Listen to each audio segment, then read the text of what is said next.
Trustees to order. Will you all please rise for the Pledge of Allegiance? I pledge allegiance to the flag of the United States of America and to the republic for which it stands, one nation, under God, indivisible, with liberty and justice for all. Thank you all very much. We will begin with mayoral appointments, and I will look to our village administrator, Scott Russell, to go through those. Number one, whereas the Village of Southampton has created the position of Senior Paramedic EMT, and whereas the village is required to establish the initial salary schedule for this position, now therefore be it resolved that the Southampton Village Board of Trustees establishes the following salary schedule for the position. Starting year is $85,634.62. It graduates at 2% a year over 5 years. For the final year, 5 years are $94,547.54. Okay, I will make the motion. I'll second it. And may I just make a comment? I've had a couple people ask if we're sending all of our ambulance corps now to salaried positions. This is something we've done for a while for key positions in terms of continuity and certain training. And this is replacing someone who, or giving a promotion to someone who's been on that track. Is that correct? Right, so just to explain a little further, actually, I did talk to the chief, Chris Epley, earlier today about this. We have actually had paid paramedics in the village 24 hours a day since 2012. So this is not something new. We now have one individual who has taken the necessary courses, which actually is a couple of years, to get to the senior paramedic level. And it's very good that we have someone of that skill set here in the village and available to respond when an ambulance is called. So we do have, again, 24-hour coverage now with paramedics on all of our calls. And this one is specifically for someone who actually has reached the senior level. And so it is setting a new salary schedule for that position in the village. And then the next resolution will actually appoint him to that position, which he has earned. Thank you very much. Sure. Whereas- So, all in favor? Aye. Aye. Any opposed? Okay. Okay, whereas the Village of Southampton has established the position of Senior Paramedic EMT, and whereas the village wishes to promote Daniel Fawcett to the position, now therefore be it resolved that effective Friday, August 15, 2025, Mayor Manger appoints and the Board of Trustees approves Daniel Fawcett to the position of Senior Paramedic EMT at the starting salary established by the Board of Trustees for this position. And now therefore be it resolved that a copy of this resolution shall be sent to the village clerk, to Daniel Fawcett, and to the CSEA unit president. Okay, I will make the motion. Second. All in favor? Aye. Any opposed? All right, thank you. Resolved that Mayor Manger appoints and the Board of Trustees approves Francesca Quintieri to be appointed to the vacant position of Deputy Village Clerk at an annual salary of $75,000. That is effective August 18, 2025. I'll make the motion. And I'll second it. All in favor? Aye. Any opposed? Okay, thank you. Mayor Manger appoints and requests a motion for the Board of Trustees to approve Steve Norman to be appointed to the position of laborer of the Highway Department at a salary of $48,495 effective August 15, 2025. And 75 cents, don't forget the 75 cents. 75 cents. I'll make the motion. Second. Just discussion. So again, we had two open laborer positions that have been funded by the village for this year. This is actually just filling one of those positions. So there actually is still another position that's open and has been accounted for in the budget. But we interviewed some candidates, and he was definitely the best of those, and so we would like to bring him on to be able to help as a laborer for the village. So we have a motion, a second. All in favor? Aye. Any opposed? Thank you. Resolved that the Board of Trustees accepts the letter of resignation for employee 3872 effective July 23, 2025. I'll make the motion. Second. All in favor? Aye. Resolved that Mayor Manger appoints and requests a motion from the Board of Trustees to approve the hiring of the Coopers Beach personnel effective August 15, 2025. Lifeguard Michael Purcell at $32 an hour. Booth attendant Pat Zorko at $18 an hour. Beach attendants Quint D'Italia, Kai Gamolka, and Colin Kiefer at, like I said, beach attendant $17 an hour. Resolved that Mayor Manger appoints and the Board of Trustees approves. that's Wait, all. that's, Sorry. okay, slow down. So I'll make the motion. Second. All in favor? And, sorry, just a little discussion. This is, Yeah. I think, replacing some people who are going back to school and that sort of thing. It's just Correct. not increasing staff. Correct. Okay. It's always this time of year Yep. when we have some of the students go back to college. We have to find other people to fill in, and so we were able to get these, or Matt Weeks actually was able to source these individuals, and so is asking that we put them on the beach starting tomorrow for the weekend. Yep. Sorry. So we have a motion, a second. All in favor? Aye. Any And- opposed?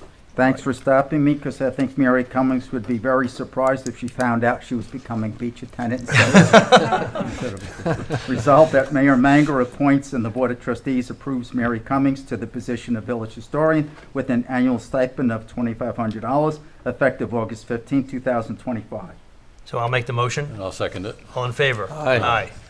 All right, and now we will have a board presentation from Patrick Lenahan, who is the Director of Transportation at VHB. Pat, please come to the podium. Good evening. Thank Good you, evening. Mr. Mayor, trustees. Pat Lenahan, Director of Transportation, VHB in Hoppo. And thank you again.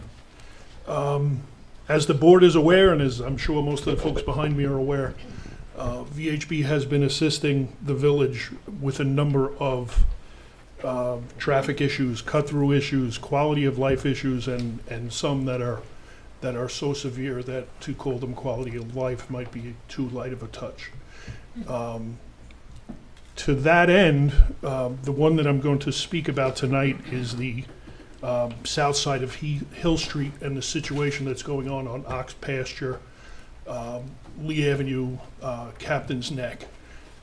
Back in end of June and July, for a 2-week period, the village instituted a pilot program whereby Ox Pasture, during the weekday PM peak when most of this bad effect happens, was literally closed east of Halsey Neck Lane.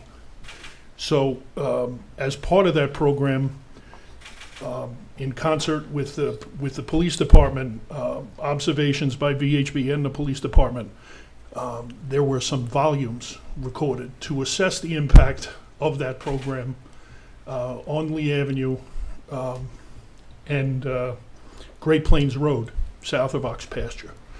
And what we saw during the implementation of that program was a mixed bag. There was about a 40% reduction in traffic on Lee Avenue while that was in place. Unfortunately, that's not enough to alleviate the problem. What we saw was a large number of folks going down to Great Plains Road and working their way back up. It helped some, but it certainly didn't alleviate the problem. So what we've done in the meantime, in concert with the village, VHB has gone back out, performed more observations and more traffic counts on Lee Avenue and on Hill Street itself. And the reason we did this, I'll get to in a moment. But by way of in terms of the traffic volumes, they confirmed fairly closely with the numbers that the PD found prior to the pilot program. But one of the things we wanted to pick up was volumes on Hill Street itself. And during our observations and that data collection, and I was out there myself this afternoon watching, there are 2 or 3 things happening at the same time in the vicinity of Lee Avenue. One of them is, at least now, the St. Andrews Road traffic signal is off flash and back on 3-color. So at a little bit after 4 o'clock, the westbound traffic from that section of where Hill transitions around the curve actually backs up on its own to Lee Avenue. And at about 3:45 while I was watching, there wasn't a lot of traffic on Lee Avenue. By 20 after 4, it was a parade. There's also some folks coming down Somerset making the right turn that they shouldn't be making. And all that coalesces in the same place. So one of the things we have to be careful of, be mindful of, is in addressing the issue at Lee Avenue, is there's also a problem at St. Andrews that contributes to folks going south using ox pasture to get to Lee Avenue. So one of the reasons I wanted to do counts on Hill Street itself was one of the things that we were thinking of doing to address the situation. First, my understanding is that we'll be able to get the St. Andrews road traffic signal back on flash during weekday afternoons. That should keep the first problem from happening. The Lee Avenue problem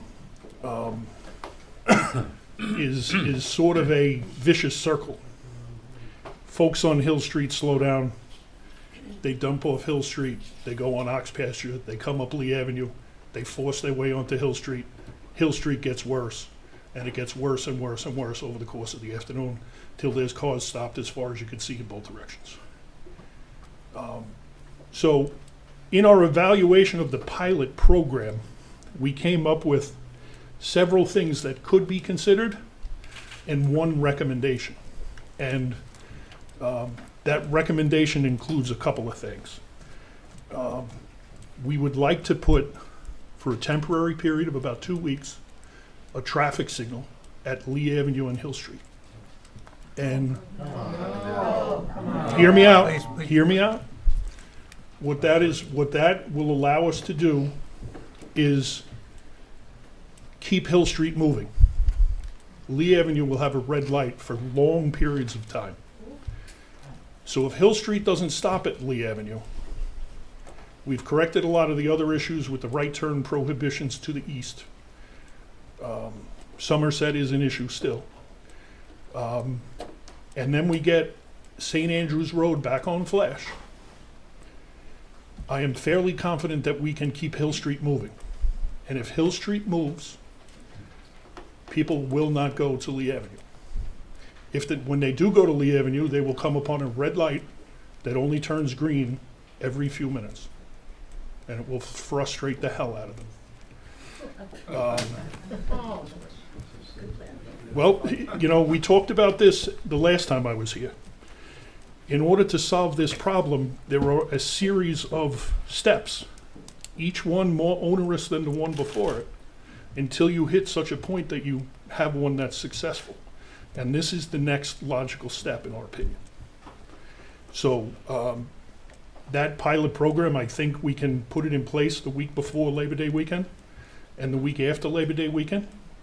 We'll be able to adjust that signal in real time as we go.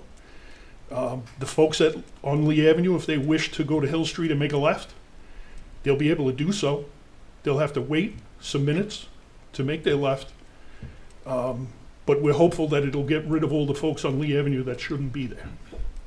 So that's my presentation and my recommendation. What about the additional work at Captain's Neck? I'm sorry. And then I was going to actually have the chief maybe talk Good point. briefly about Shinnecock, the light there. Good point, thank you. Thank you. As part of that, because Captain's Neck is relatively close to Lee Avenue and some folks might be tempted, what we will do is we'll put a temporary median on Hill Street with cones and barrels and signing to make sure folks can't make a left out of Captain's Neck. This way, you know, the only place where they'd be able to get back on Hill Street westbound is even further east.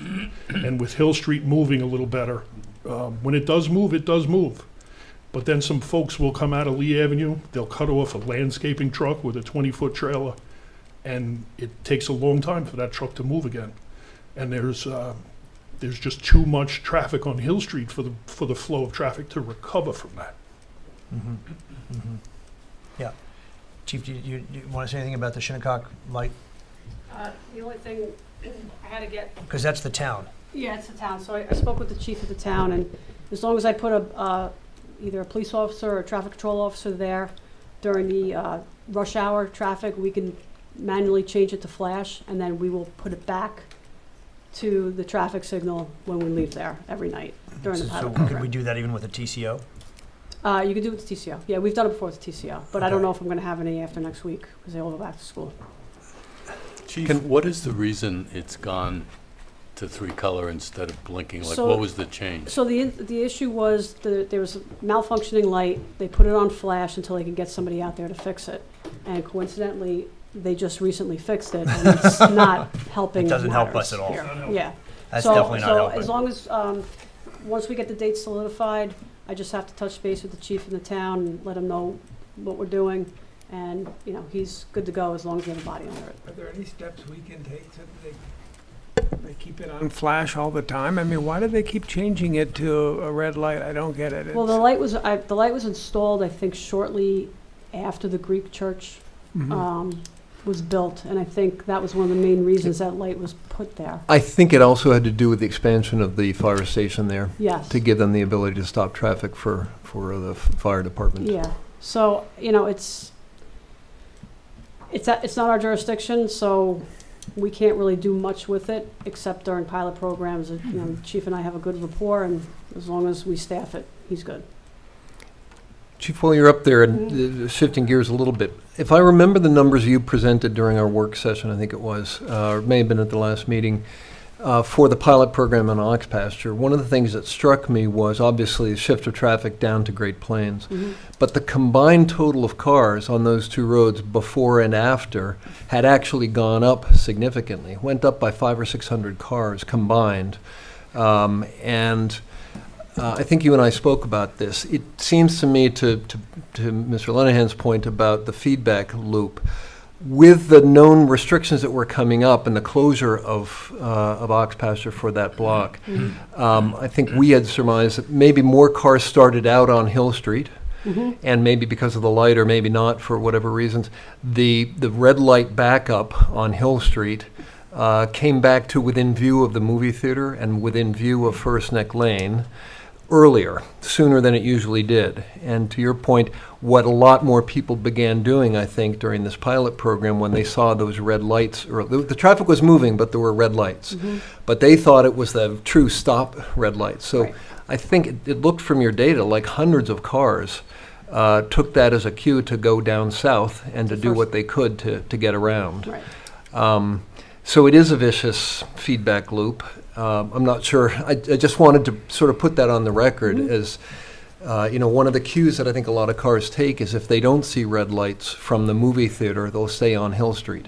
And from there really aren't any good options to go south again and around, Right. or to go north again, unless they want to head up to McGee or the highway. Just so we're all on the same page, during that pilot at Ox Pasture, that light at the not the college, at the fire station was on flash. It was on flash. Yeah, it was on flash. But I think to the point of keeping traffic moving on Hill Street, if we can get rid of that and keep traffic moving, that red light effect will divert fewer and fewer cars down south on First Neck to use the south side of Hill Street. That is the cut to the chase, what we need to do to keep people from diverting. I mused with the mayor beforehand. Could we use the signage trailers in maybe at the movie theater near that traffic island and/or somewhere on Hampton Road to put a sign out that says limited access to Hill Street, 3 to 7 p.m.? Is there any reason we couldn't do that? Maybe this is a legal question. Consider traveling on the highway, or please head to County Road 39. I mean, Would that be they're- effectively a no left turn that we'd institute? Wait, hold on. I mean, they're public roads, so, I mean, Yeah. it's hard to kind of dictate to people where they can go. You couldn't enforce it. Yeah. Yeah. You would advise folks. It's advise.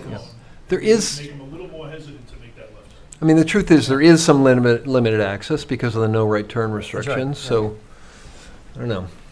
Willing to, It's not a regulation, it's a. it's an advisory, Yeah. yeah. All right.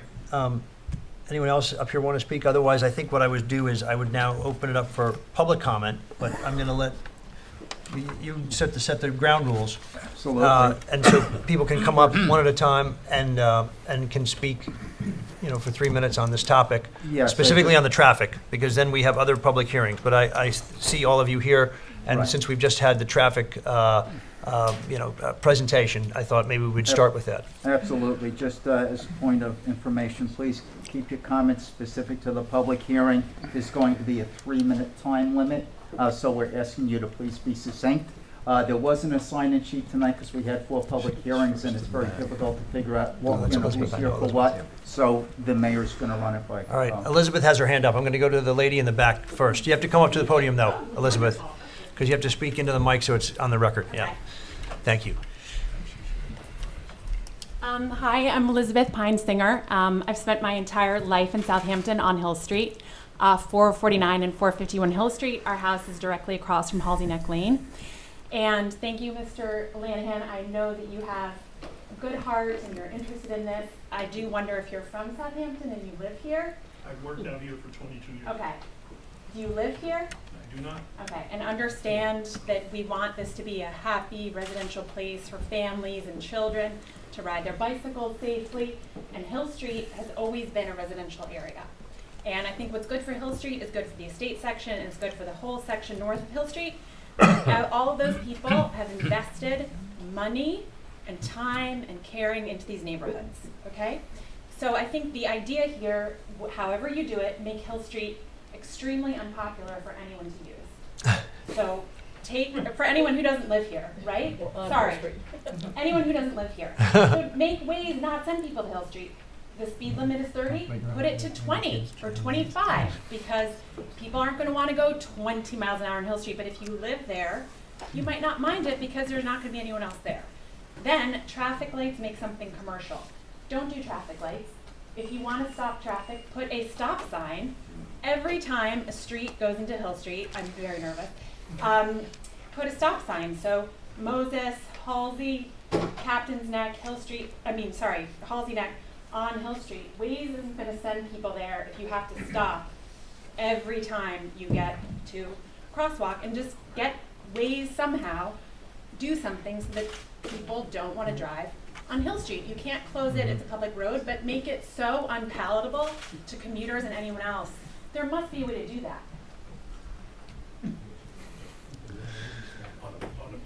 I'm sorry, but a public road is open. Can't hear. Wait, Pat, you're going to the public, but make the public not want to use it to go quickly or as an alternative to 39.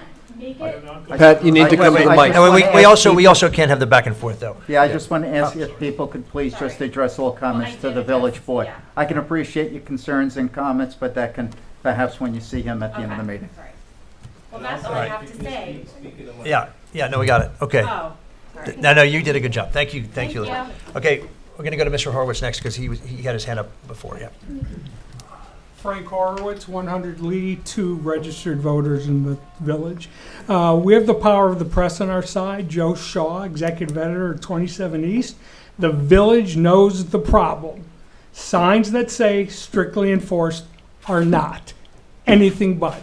This red light, not strictly enforced, will be as effective as me standing out on Hill and Lee doing this. As effective as that. That's my point of view. The clarion call of our South of Hill group is share the burden. Here we are 3 years later. I might be a little fuzzy on the timing, but we are nowhere. This is what I believe the timing is or was. Prior to being elected, Bill Manger campaigned for rescinding the no left turn pilot. 2 weeks before the next election, we're in this room, and everybody on this board, Rob wasn't there, seemed to think, yeah, this is good. We could reinstate the pilot. The village attorney rightly told us that you can't do a pilot again after the pilot. I would say to you, if you lived on Hill and this was important to you, can't we get creative, change the nomenclature of the pilot, add some constructive changes like this concrete barrier, or make it permanent? So how can we just say we can't do a pilot after a pilot? What would you do if you lived on Hill Street? Again, share the burden.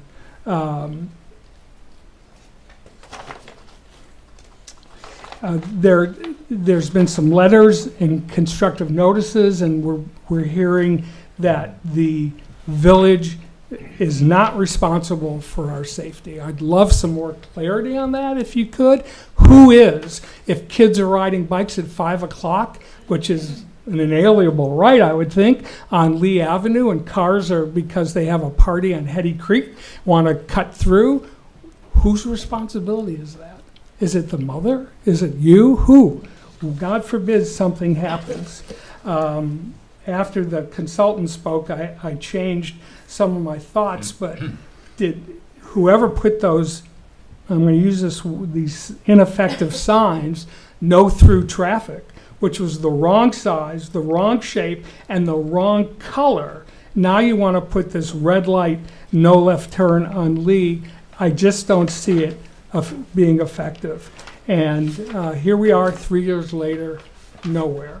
And I just think the solution is no left turn. And I'd love to ask the 2 consultant, minutes, 45 seconds. why not no left turn on Lee and put the red light on Captain's? What happened? Or why not 2 no left turns, Lee and Captain, and put the red light on whatever that next street, Halsey Lake? So good luck with the red light.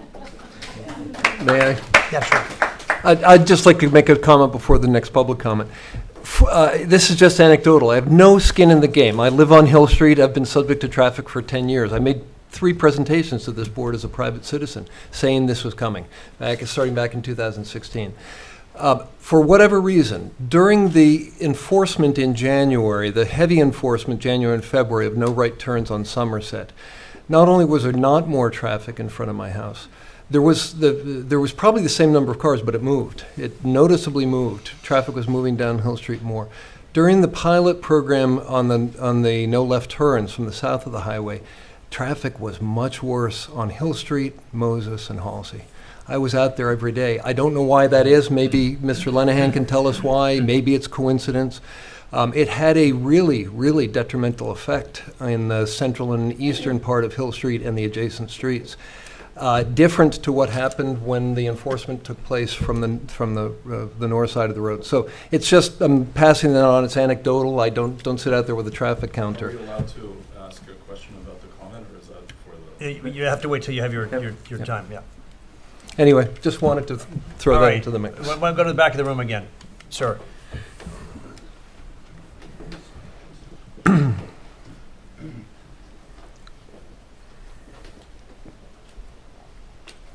Thank you. I'm Jeffrey Loria. I live at 600 Ox Pasture. And we experienced the no left turn once before, and it worked off of Lee Avenue, and it should be off of Captain's Neck as well. I was fortunate enough to build a stadium in Miami for my baseball team, and I encountered all of these traffic problems. The proposal that's being made now, with all due respect, with traffic light, is moronic. It's not going to solve the problem, and we're not going to get anywhere. It takes me 45 minutes to go up Ox Pasture Road if I leave my house in the afternoon and want to come back. I live at the bottom of Lee Avenue. It just doesn't make any sense. We have a possible solution, and that is with technology. If people aren't making the left turn and the chief is worried about them making a right turn and then a U-turn, block it so they can't make that U-turn, or use technology to take photographs of people doing it and give them summonses, send them the summonses. Happens all the time in New York. But this idea of wanting to install traffic lights is only going to slow up the traffic. All you have to do is look at 39, what happens at the traffic lights. You can't maneuver, you can't move. The traffic light idea is just foolish. Thank you. Thank you. William.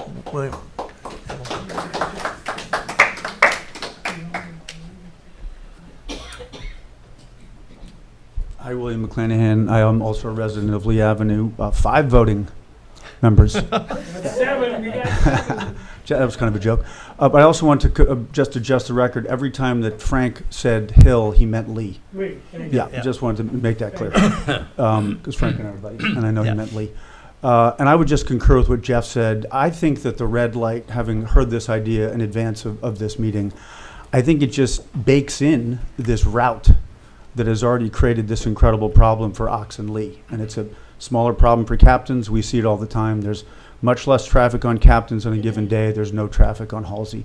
For those who live on Halsey, it's probably none, but not none, but it's very little. And so if you suddenly put in a red light, which the apps won't recognize as an impediment to going to Lee, the traffic is just now baked in. They're going to come across Ox, and they're going to sit on Lee and wait for the light to turn. Right now, they come across Ox and sit on Lee and wait to be let in. So I totally agree with Jeff's point. I'm not a traffic expert, but we've all spent a lot of time studying this. I'm on the traffic committee. I don't think it will do anything but solidify the problem that Lee already has.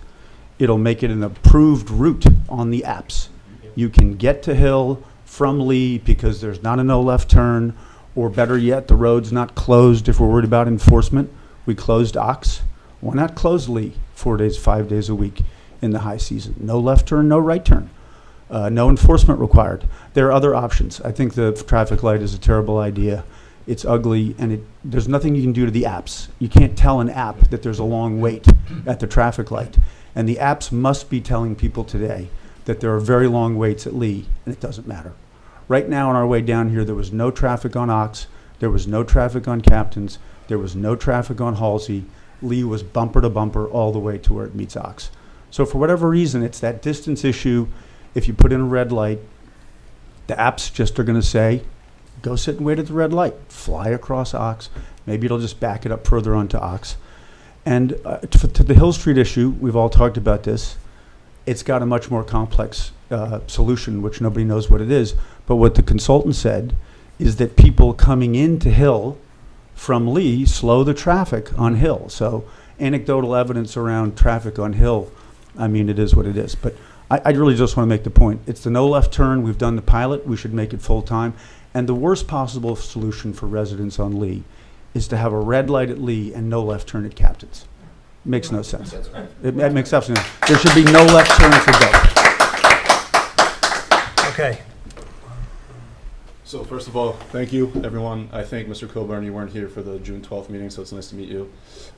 So first of all, also thank you for the gentleman from the consultant, but I think we're like talking too abstract here just to make this like more tangible. We left here, I'm at 67 Lee Avenue, in a bumper-to-bumper traffic up until the way of Ox Pasture.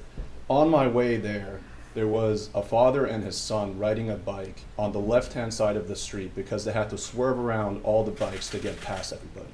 My mother got verbally assaulted by a truck driver who was so frustrated because he's looking into his phone, he's waiting 40 minutes to get to Hill Street through Lee Avenue, that she gets, and I'm not going to fill in the expletives here, but that was unacceptable. What is going to happen with a traffic light, thanks again for the suggestion, but unfortunately it's not feasible. What's really going to happen is we're going to install the traffic light, people are going to get frustrated by it, they're going to take a U-turn on the narrowest street in this entire section of the neighborhood, they're going to destroy the front yards, they're going to destroy the mailbox, the stuff that we've already seen in pilots prior, and it's going to be absolute escalation because one, this is only a 2-week pilot. Nobody's going to get used to this. There's not going to get any type of signage that's going to help people. And 3, it's another game of whack-a-mole. If you remember, this is exactly what I said a year ago. We started this process 2 years ago. And what happened and why we're sitting here 3 years after is because north side of Hill Street got a no right turn. As with anything that is lopsided regulation, you need to make it symmetric. The only solution here, and I do think the right problem to address is also bigger Hill Street, is to barbell. We need to have a no left turn, please, as Mr. Coburn actually implicitly suggested, that starts at Pond Lane and goes all the way to Lee Avenue to at least demotivate people from going through Ox Pasture and making an attempt. I know it's tough to enforce, but at least it's going to make people not do it for most of the period of time. And then secondly is, I don't know what happened with this traffic light on Hill Street, but we got to fix that, or St. Andrews or whatever it's called. That is the barbell approach. But I implore you to think practically about what's happening in the neighborhood. If there's going to be a traffic light, it's going to be the same situation. It's going to escalate. I don't leave the house between like 4 and 7 p.m. because it's impossible. I'm not going to wait 40 minutes or an hour. That's what it took me to go down the entire Lee Avenue. Lee Avenue, 1 block. That's crazy, right? So what's going to happen is people are going to get frustrated. They're going to make a U-turn on the narrowest street. That's going to cause a lot of escalation for you. It's going to destroy property. And you know what? It's also going to devalue properties. That's already what's happening. You're clogging an entire street. And the repercussion is going to be economic. It's not just going to be sitting in this room. And I 45. implore you to please consider this barbell approach where we have something that works, something that we've tested, and something that has been in place for north of Hill Street, which is a no right turn, but make it symmetric, have a no left turn. And then please also fix Fine. whatever can be done on the St. Andrews, and that barbell will at Fine. least be the best combination You're feasible. exceeding the time, Thank I'm you. sorry. Thank you very much Thank for you, your time. thank you. Jessica? Yeah. Hi, Jesse Mezzacappa, 136 Hetty Creek Lane. Thank you, guys. I know this is frustrating for you. I can guarantee you it's more frustrating for all of us in this room. And I know it's frustrating for you, Chief. But sometimes the simplest solution really is the best. So to reiterate what a lot of my neighbors have said, I think everyone in this room really just wants the no left turn restriction. And I don't understand how a traffic light is better than that. And to Rob's point, I just want to say, north of Hill Street, there are many, many ways to get out onto County Road 39 and to go through the neighborhoods and snake around through Prospect Street. We don't have that south of Hill Street. Yeah, I know. So once the traffic is funneled south of Hill Street, it's going to bottleneck at either Halsey Neck or Lee Avenue.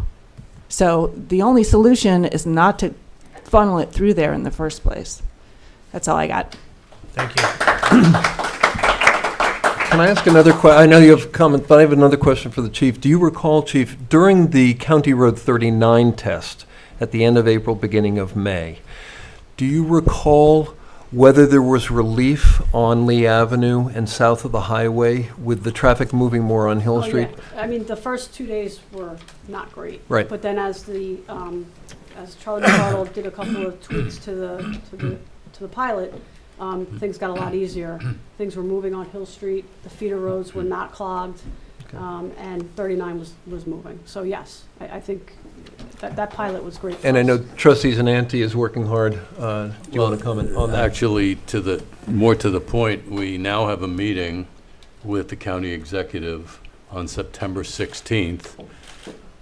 The chief and the captain will join us. The town highway superintendent will join us, and council member Iacilli will join us, as well as Ryan Winter, who works with Pat Lenahan, to make the case for a permanent County Road 39 change, which is, in my view, the only way we're going to solve this problem.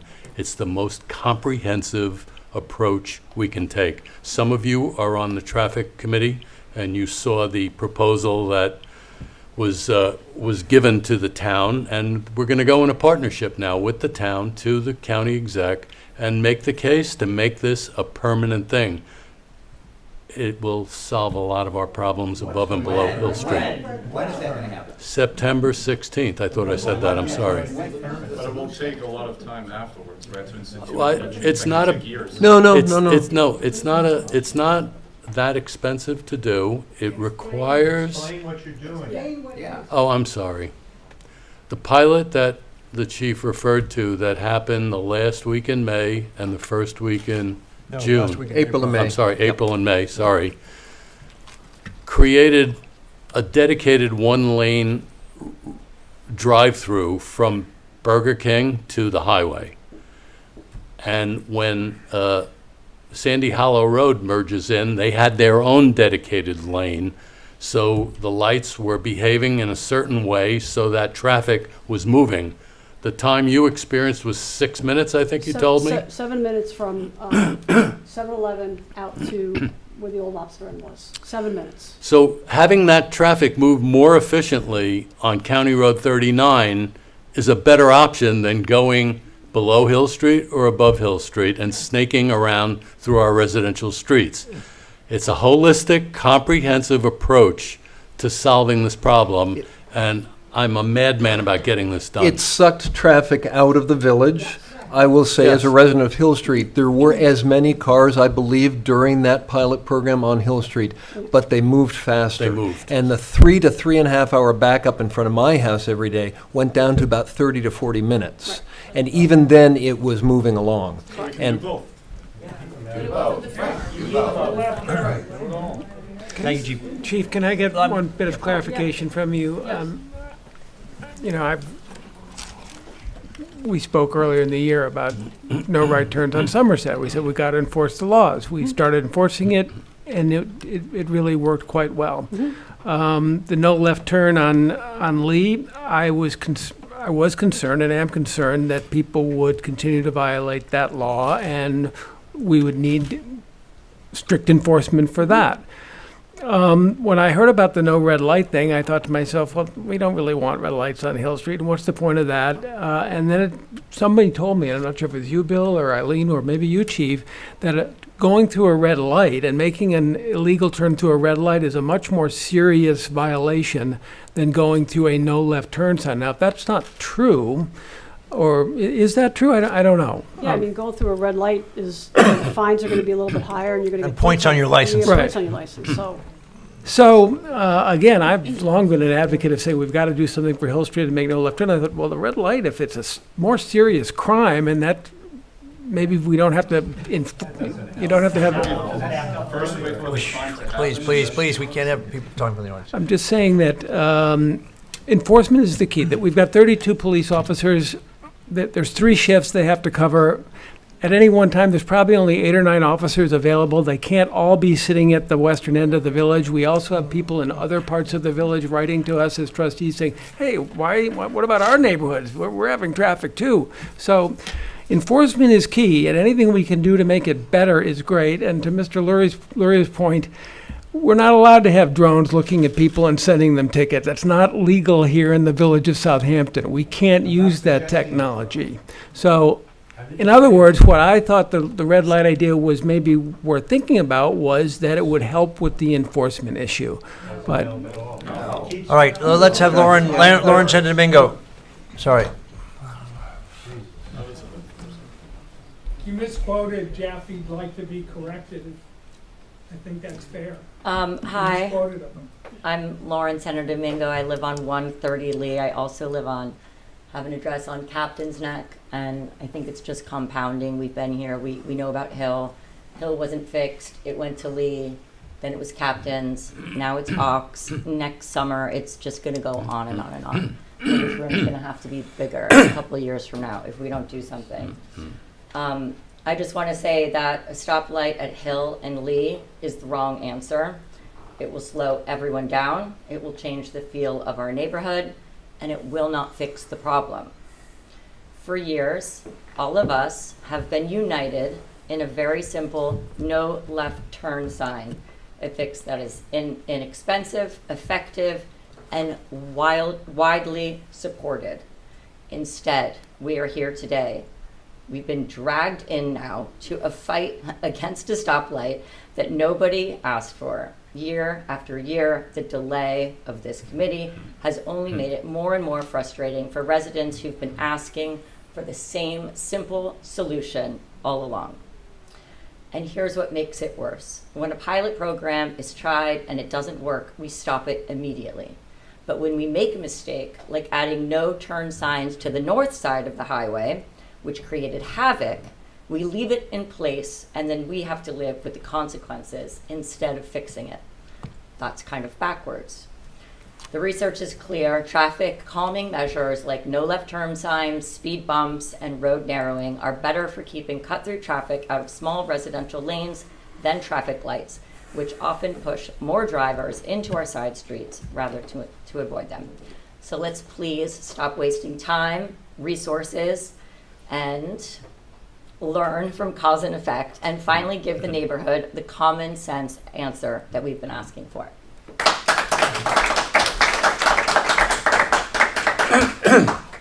Mai.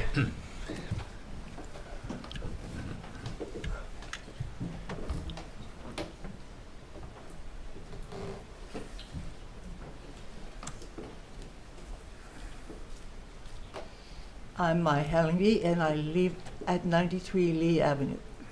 Now, this is 3 years. We have been very patient, hoping that you would do something to solve this problem, and nothing has happened.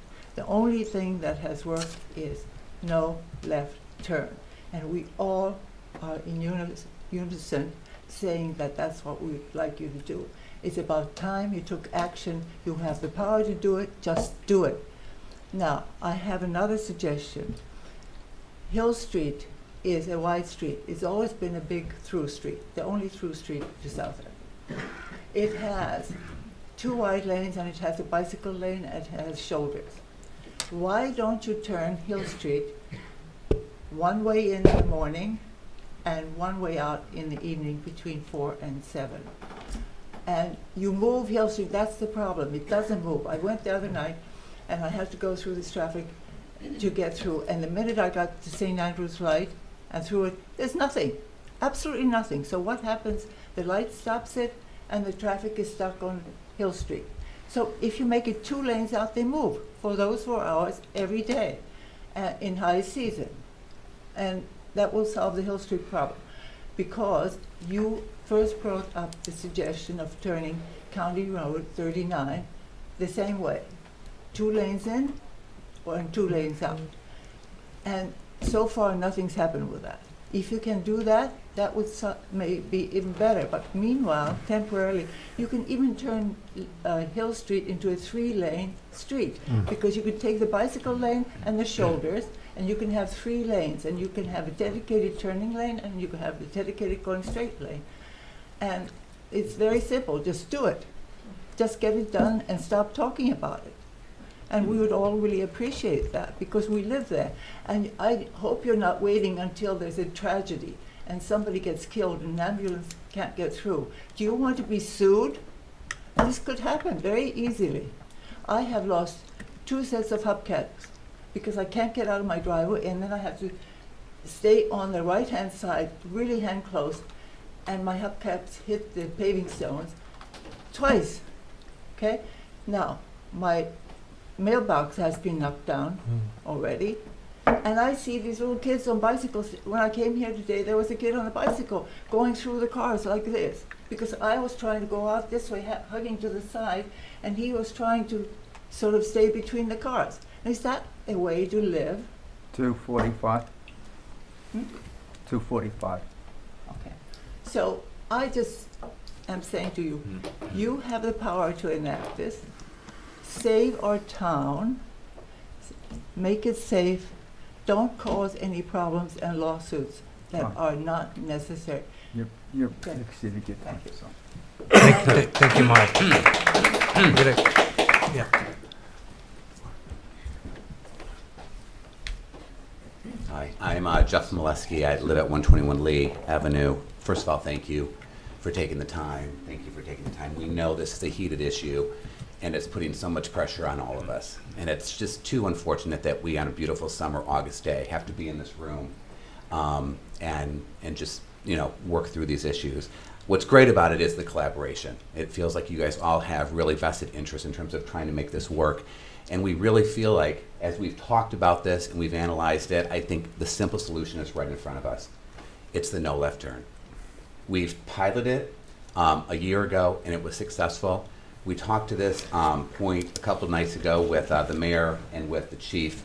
Unfortunately, that pilot really only lasted, it was a week, I think at most. 13 days. 13 days? Okay, 13 days. Unfortunately, it was also instituted very quickly. We were told the day before when it was going to happen, and drivers had no notice. What you guys did so successfully with the ox pasture pilot was you gave the community notice. There were signs that said, effective these dates, this was going to happen. We feel like you guys need to put that pilot out again, or put it in for a longer period of time and give the community notice so they can prepare for it. Because right now, the root cause is drivers are going to look for the farthest west point to drive the feed and then get out through Hill. Because as you know, once you get past Lee, it opens up. right?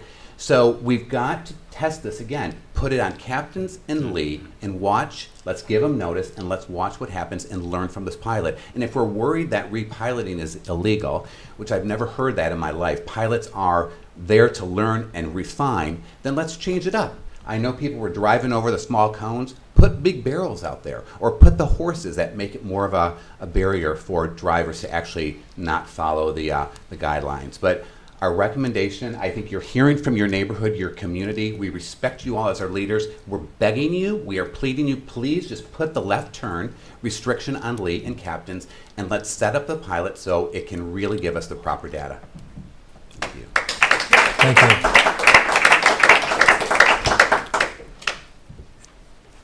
John.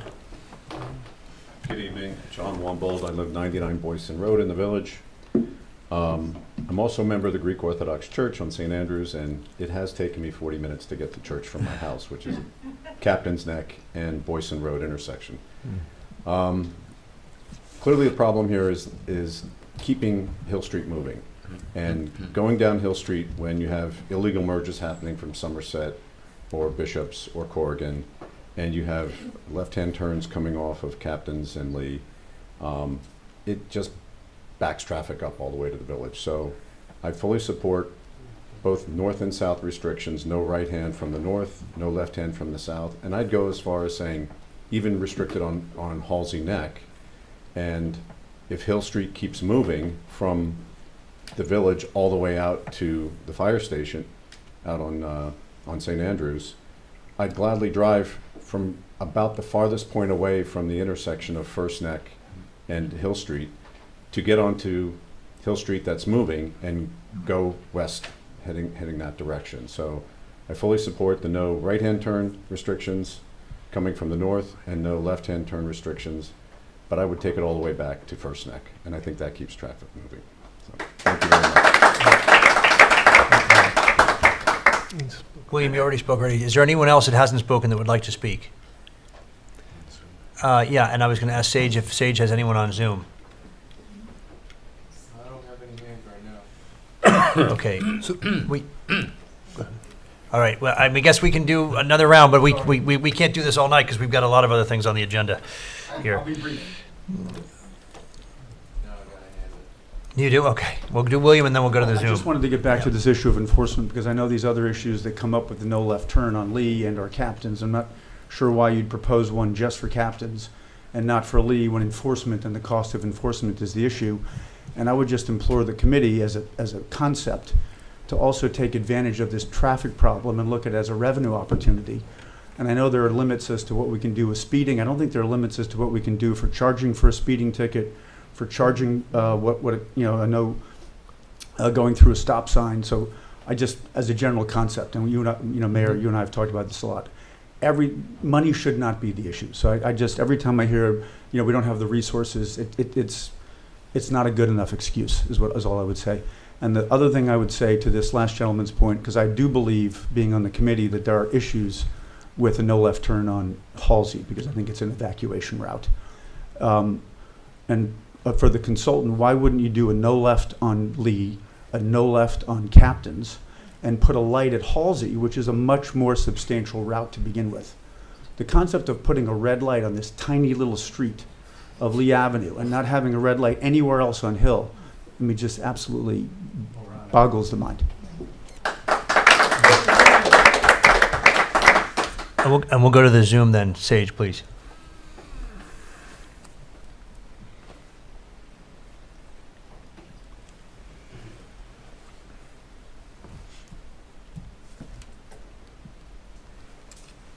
Is he still there, Sage? Yeah.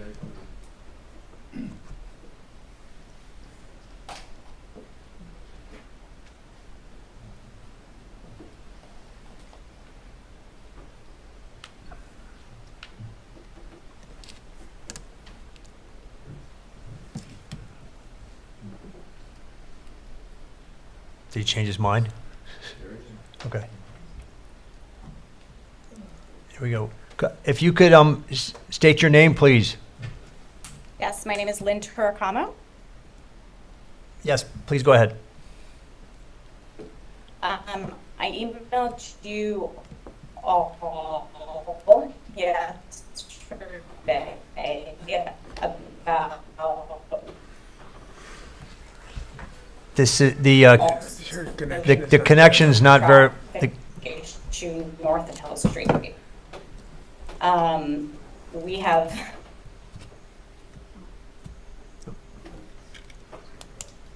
Yeah, Can you hear me? Yeah, now we can hear you, but the connection's not very good.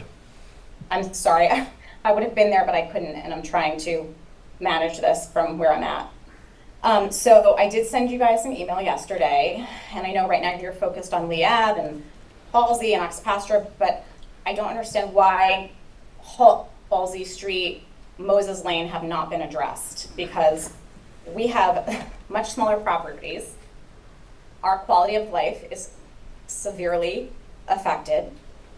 I can't even sit out back with my son at night anymore because I smell cigarette smoke, marijuana smoke, people cursing on their phones, having loud conversations. My car has been sideswiped, my mailbox has been hit, and I don't understand why this area has never been addressed. Well, actually, we did put, for example, a speed hump on Halsey Street, and there are plans that have been developed by VHB for West Prospect and coming down on Pelham, because we know that obviously that's a steady stream of cars. So we actually do have, I've just ordered 2 more speed humps. One was going to be probably installed on West Prospect, because that is acted like a racetrack.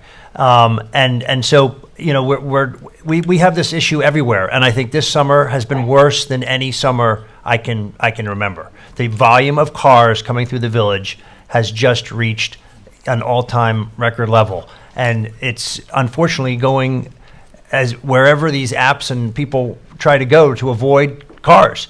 And so, again, as Trustee Zananti was saying, if we are able to get County Road 39 to work more efficiently, I believe more people will just stay on that and will not bother to come down West Prospect and Pelham and Moses and all these other streets, Henry and Howell, and because it's not going to make sense for them to do that if County Road 39 is actually moving. So please know that we're not trying to neglect anybody, and we are trying to address this. It's a global issue and certainly a regional issue. And so, as Trustee Zananti said, we finally have gotten this meeting with the county executive for the middle of September, and we're sending a whole group down there to speak to him about trying to have this program that actually kept the traffic moving and staying on County Road 39 instituted on a permanent basis. I hear you, and I really appreciate that this is all a discussion. I think that most people assume they're going to cut through and it's going to be faster, but I can tell you that it takes me 35 minutes to go 1 mile from my house down Moses Lane to the light, at Tuckahoe and the end of Moses Lane there. And then it takes me, 15 minutes to just go up the highway to my mom's, which is only 3 miles away. So I don't think people realize that if they did stay on the highway, it actually would be faster than cutting through these neighborhoods. So I would like to see something done, more bigger signage on Prospect and Moses. I mean, why is the Hampton Jitney coming down our road all the time? They're not even supposed to be down there. So they need to stop doing that. Huge commercial vehicles, there's no.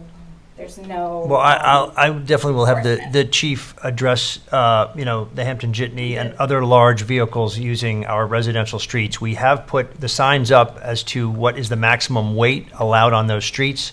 Yeah, I know. We actually have caught quite a few cars. You'd be amazed at how many cars. I don't know, Chief, do you want to talk at all about this or not really? No, just real quick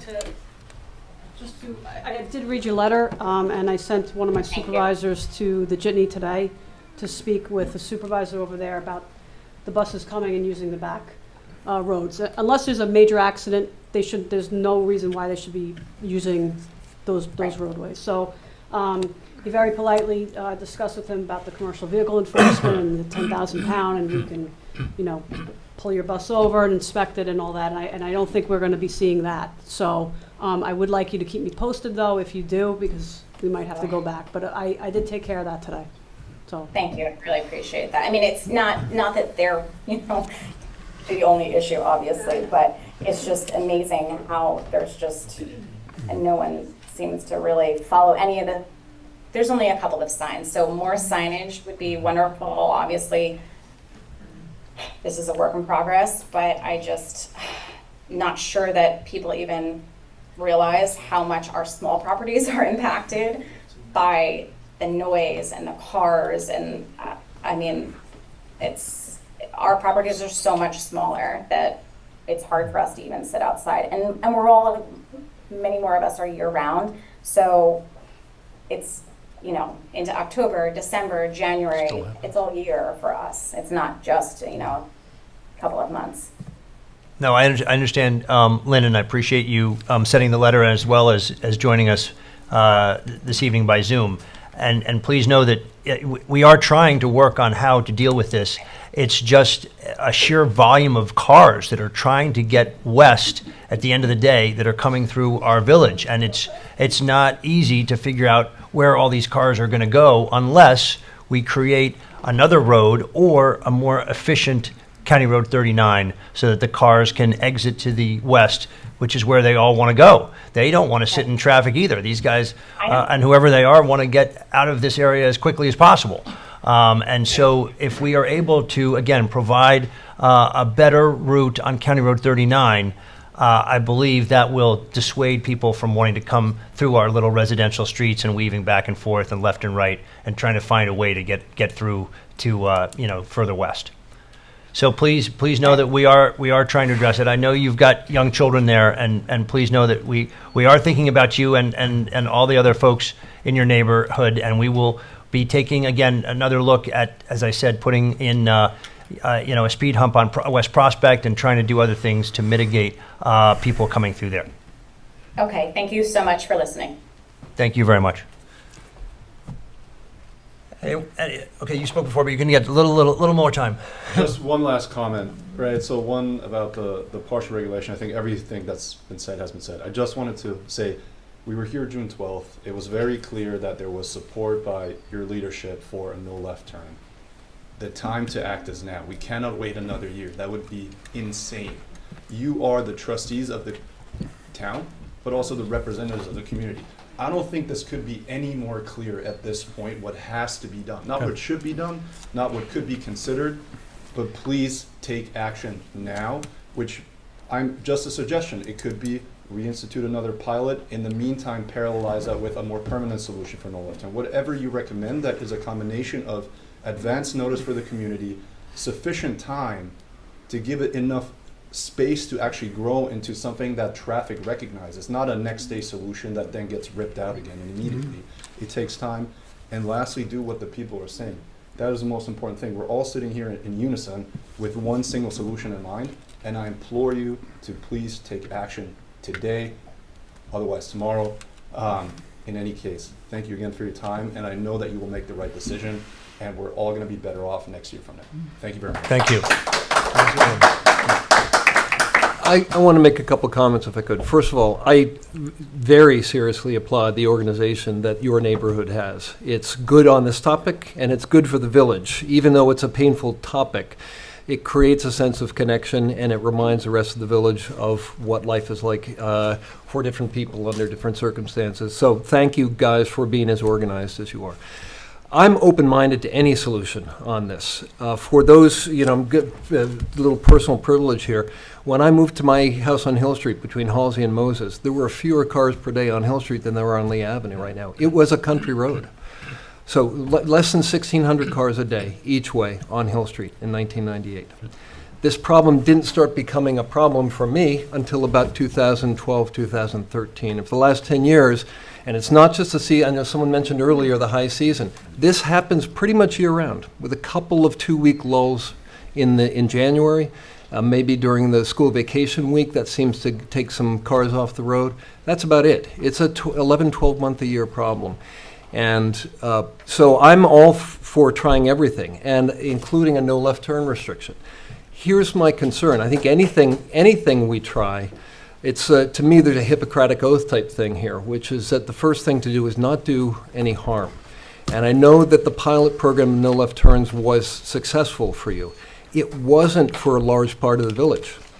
I'm just letting you know, and neither was the ox pasture pilot.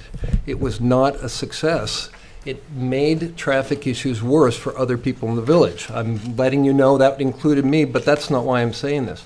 There are 150 to 250 homes on Hill Street and adjacent streets east of you toward the village where traffic, and the chief can back this up, during the ox pasture pilot, there was bumper-to-bumper traffic from Hill Street north on Halsey and Moses, at least back to Armont and further, which didn't exist before the pilot.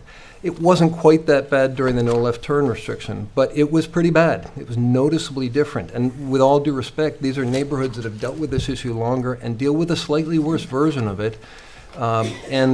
So that's what I struggle with. I'm open-minded to the no left turns, but we need to keep the data, and we need to be willing and able to pull the plug on anything we try if it's making an existing problem elsewhere in the village worse, in my opinion. I don't know if other trustees I don't know, have I'll say a comments. couple of words on it. I mean, of course, the solution is County Road 39. Once you get that resolved, I think we'll see a dramatic improvement on Hill Street. However, I also think at this point that Lee Avenue and Captain X really needs a solution for them as well. And instituting the no left turn, you may be right or you may be wrong. It's anecdotal information.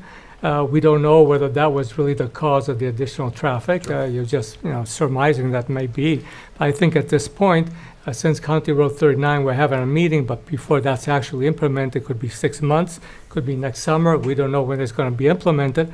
Let's do something to solve and relieve the problem on Lee Avenue and Captain's Neck, and then work on the rest of the problems as well. Well, that's my position on it. Nothing's going to work without enforcement. You can put up signs all over the place, but people are going to break the law. We saw when we did the trial, there were cones on the road, they were driving over them. I mean, and it's not the chief's fault. She doesn't have enough people. So if we're going to do this, and I'm for doing it, but you got to make sure that the people understand that if they break the law, they're going to get a ticket, and that's going to probably mean more people. We're going to need more officers, and I hate to say it, they're going to be... offered to fund some sort of barrier, or if it's manpower, To be at the mic, sorry. Sorry. No, that's, But, yeah, we got to enforce the law. You can't just put up a sign, and then when people go... I ride my bike, and I have a store in the village, and I live off of Hill Street, so I now ride my bike to and from work because I don't want to, it takes forever to get home. The other night, I thought, well, I'll just go down to Somerset and see how things are going. There were a lot of cars making illegal right turns. And again, I don't blame the chief. She can't be everywhere all at once. We can't be arresting everybody. But if we need more people, we need to enforce the laws. And especially now, if you're doing the no left turns on the south side of the street, we're going to have there's going to be a flashing light there pretty much 3-4 hours in a row, because everybody, until they get the message that we're going to enforce this and don't do it, they're going to be breaking the law, because that's just the way people are. And it's not just turning, making the wrong turns. There are people speeding in our village. There are people doing crazy stuff. I mean, traffic is a big problem out here because people just act entitled and do crazy stuff. It's not good, and it's an emergency.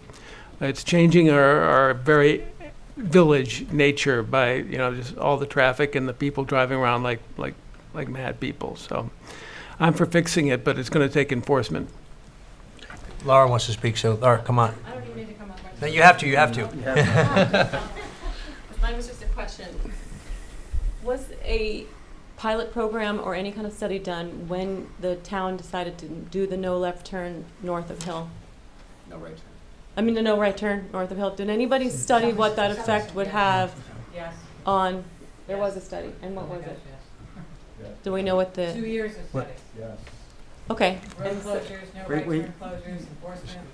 Yeah, can we Traffic just, studies. I'm sorry. I just want it Oh, I rather than shouldn't the have. exchange. Okay. I appreciate it. Okay, so I'm asking. Nobody knows. I'm sorry, I didn't quite understand the question. Was there a traffic study done prior to the permanent closure, permanent no right turn off the north side of Hill on all those streets? I think it might have been done by VHB or possibly, yeah, I believe VHB did a study. Pat, do you remember that at all? I believe we did, yes. Yeah. A number of years ago. Yeah, we did do that. I mean, I have to go look for it again. I mean, I'm just curious because obviously I don't think it's been a great thing for, south of Hill. But I really sort of thought Mai's idea was, if you got, 3 lanes or something on Hill, maybe you just get rid of all the no rights, no lefts and shoot everybody through. I don't really know, but I just feel like all of a sudden we're subjected south of, Hill to all these studies, some of which work, some of which don't, and then in between we're all, having a pretty sucky summer.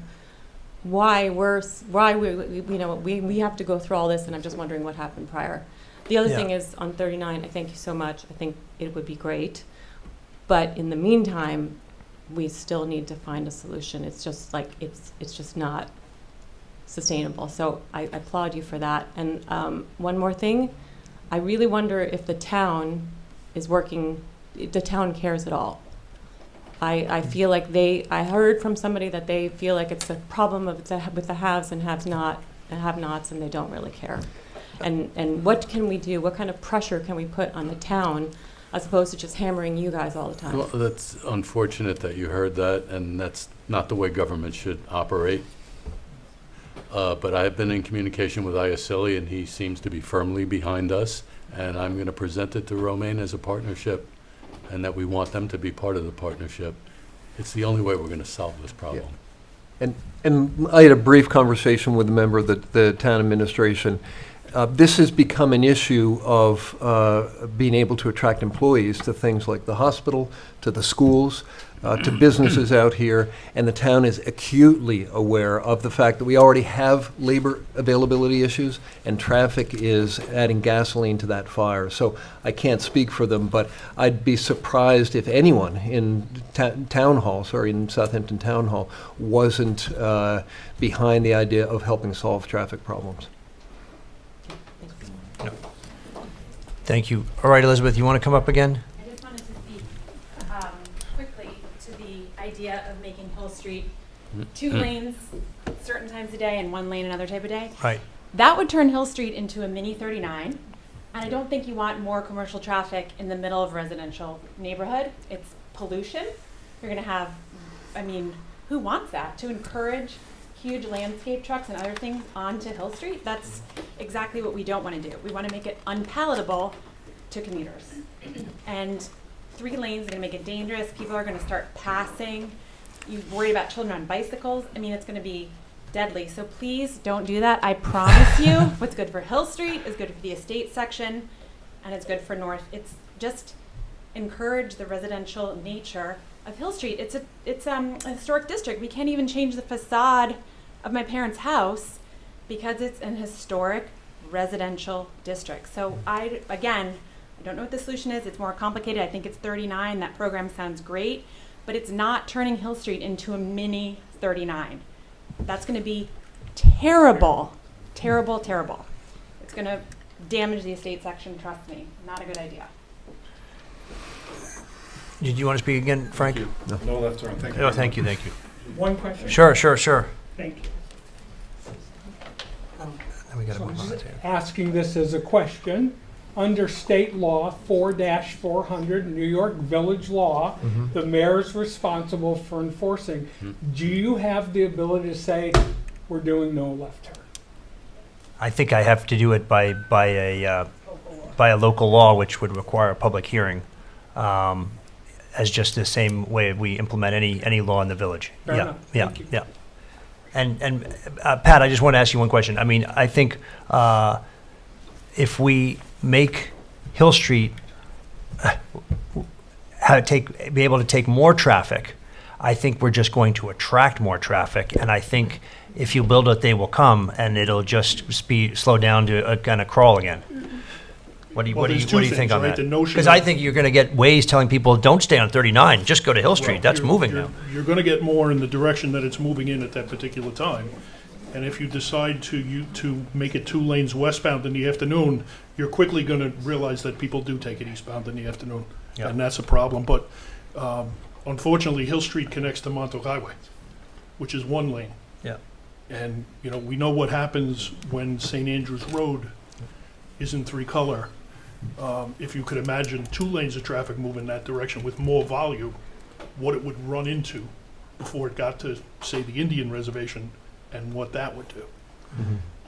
You know, in terms of pedestrian safety, if you go and you stand by Lee Street right now, and vehicular safety, you will see 2 cars coming out of the stop sign at the same time, cutting off eastbound traffic and cutting into westbound traffic, which is causing this backup. But, you know, the overarching thing here is, if Hill Street moves, people will not be on Lee Avenue. That's where we want to be. That could be 39. 39 gets improved, people don't come down, they stay where they should be. That could be some improvements on Hill Street in the Lee Avenue area, whether it be no left turns or a traffic light. I'm not sure we're understanding what the traffic light would do. It would not tell ways that it's easier, it will tell ways that it's harder to use Lee Avenue, because the light will stay red for a very long time. Well, we live there. Well, right now, we can't get out of our driveways. Okay. And that's what we're trying to solve, but anyway. Thank you, Pat. We appreciate you Thank being you, and I here. appreciate the time, and I appreciate the input. Thank you. Oh, one more comment, then we're going to have to end this part of the public's comment. I'm Sharon Detner, 100. If you could move the mic down, thank you. Okay. Logistically speaking, let's just say everybody agrees on this red light business. Yeah, it should bend. Oh, There you go. okay.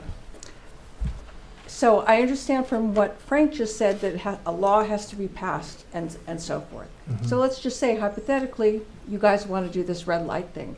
When does that happen? Well, we could do it as a pilot, Okay. because the board does have So authority. there's no law. You don't have to enact a, quote, law, which is what you answered Frank. Like, Well, no, I was asked about making the no left turn again. How quickly could I implement that? Right, how And that- quickly could you? Well, again, I think I would have to implement a law. And then how long does that take? It would take us probably until the meeting in September. Could Yeah. we have a special meeting?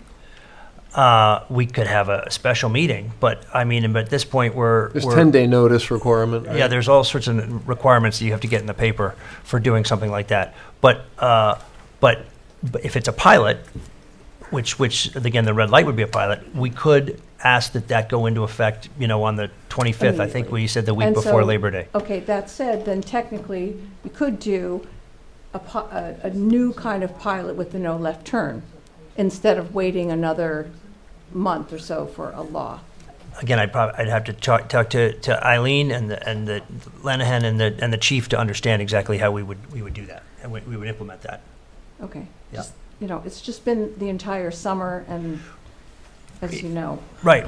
Well, we did do the pilot earlier in the summer on Ox Pasture. Right. And so, again, we have attempted other things that we thought would have a positive No, I effect. appreciate that. Unfortunately, we're just begging it didn't for exactly work. something not to kill the rest of the summer Yeah. with no solution. And it seems like all of us are proposing a solution, so. Thank you. Understood. Thank you. Thank you very much. All right. Oh, now we'll have yeah. Susan. My name is Susan Warner, and I'm on 157 Hetty Creek Lane. I have to use Lee, is the only access to Hetty Creek. And please do not put a red light on Lee Avenue. It's the narrowest street on the whole of the south end. So it would really make it even more dangerous, because you'll have impatient people just going and trying to pass through, and then when you have the landscape trucks, it's impossible to get through. It's just impossible. So I am for the no left turn pilot try, and I don't know. Also, maybe try to get the town to do the county road on when the 3 to 6 or 3 to 7, make it a 2-lane going out, or coming in, a 2-lane coming in, so that you have like the 3 lanes instead of that middle one being, I call it the suicide lane, but instead of make it sort of so that 2 go in and 2 come out. It might just speed up 39 and not going through Hill or the residential area. Thank you. Okay, look, we got, I just we have a can't, quick question. okay, quick question. Just a quick question. I'd just like to understand the timeline. If you do plan on proposing a red light, as you said, you would propose a pilot for the red light. If you could just let us know when that would be, so we can all make sure that we're there for that meeting. The question for the record, because I see Sage clasping his head, is understanding the timeline for a pilot for a red light so that the residents can let people I mean, the know. earliest we could do it is the 25th of this Well, month. we're all going to So propose that's it, 10 so- years from, 10 days from now. Okay, so because we're all going to show up to now oppose that, so just where should we all meet? We do that. We have a problem because we can't Yeah. establish a public record unless Sage can hear you, so, and you can't hear you from the, but I think Well, we. it's not a really Okay, we need to move on. Okay, yeah, I think we're going to move on now. I think, Frank, we've heard from you twice already. I know. Okay, Yeah.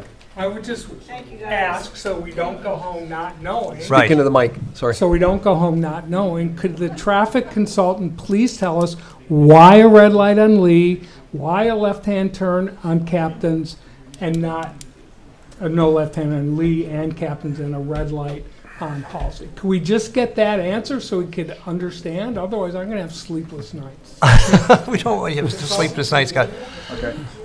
Pat, Okay. the question is, how did you come to the proposal of the red light at Lee Avenue and the barricade, whatever, barrier, whatever you want to call it, at Captain's Neck? Versus no left turns on Lee and Captain's and a red light at Halsey Neck. Right, so, Lee Avenue is the street that has the biggest problem. Correct. Lee Avenue is the street that has the traffic pumping onto Hill Street, sometimes at the rate of close to 400 vehicles an hour.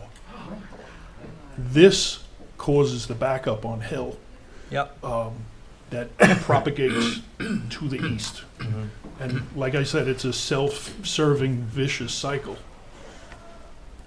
Hill slows down, Lee catches the traffic, Lee makes Hills worse, more traffic, more traffic. If you put a traffic signal, for instance, I don't like to call it a red light because it's going to be green on Hill Street most of the time. I'd like to call it a green light.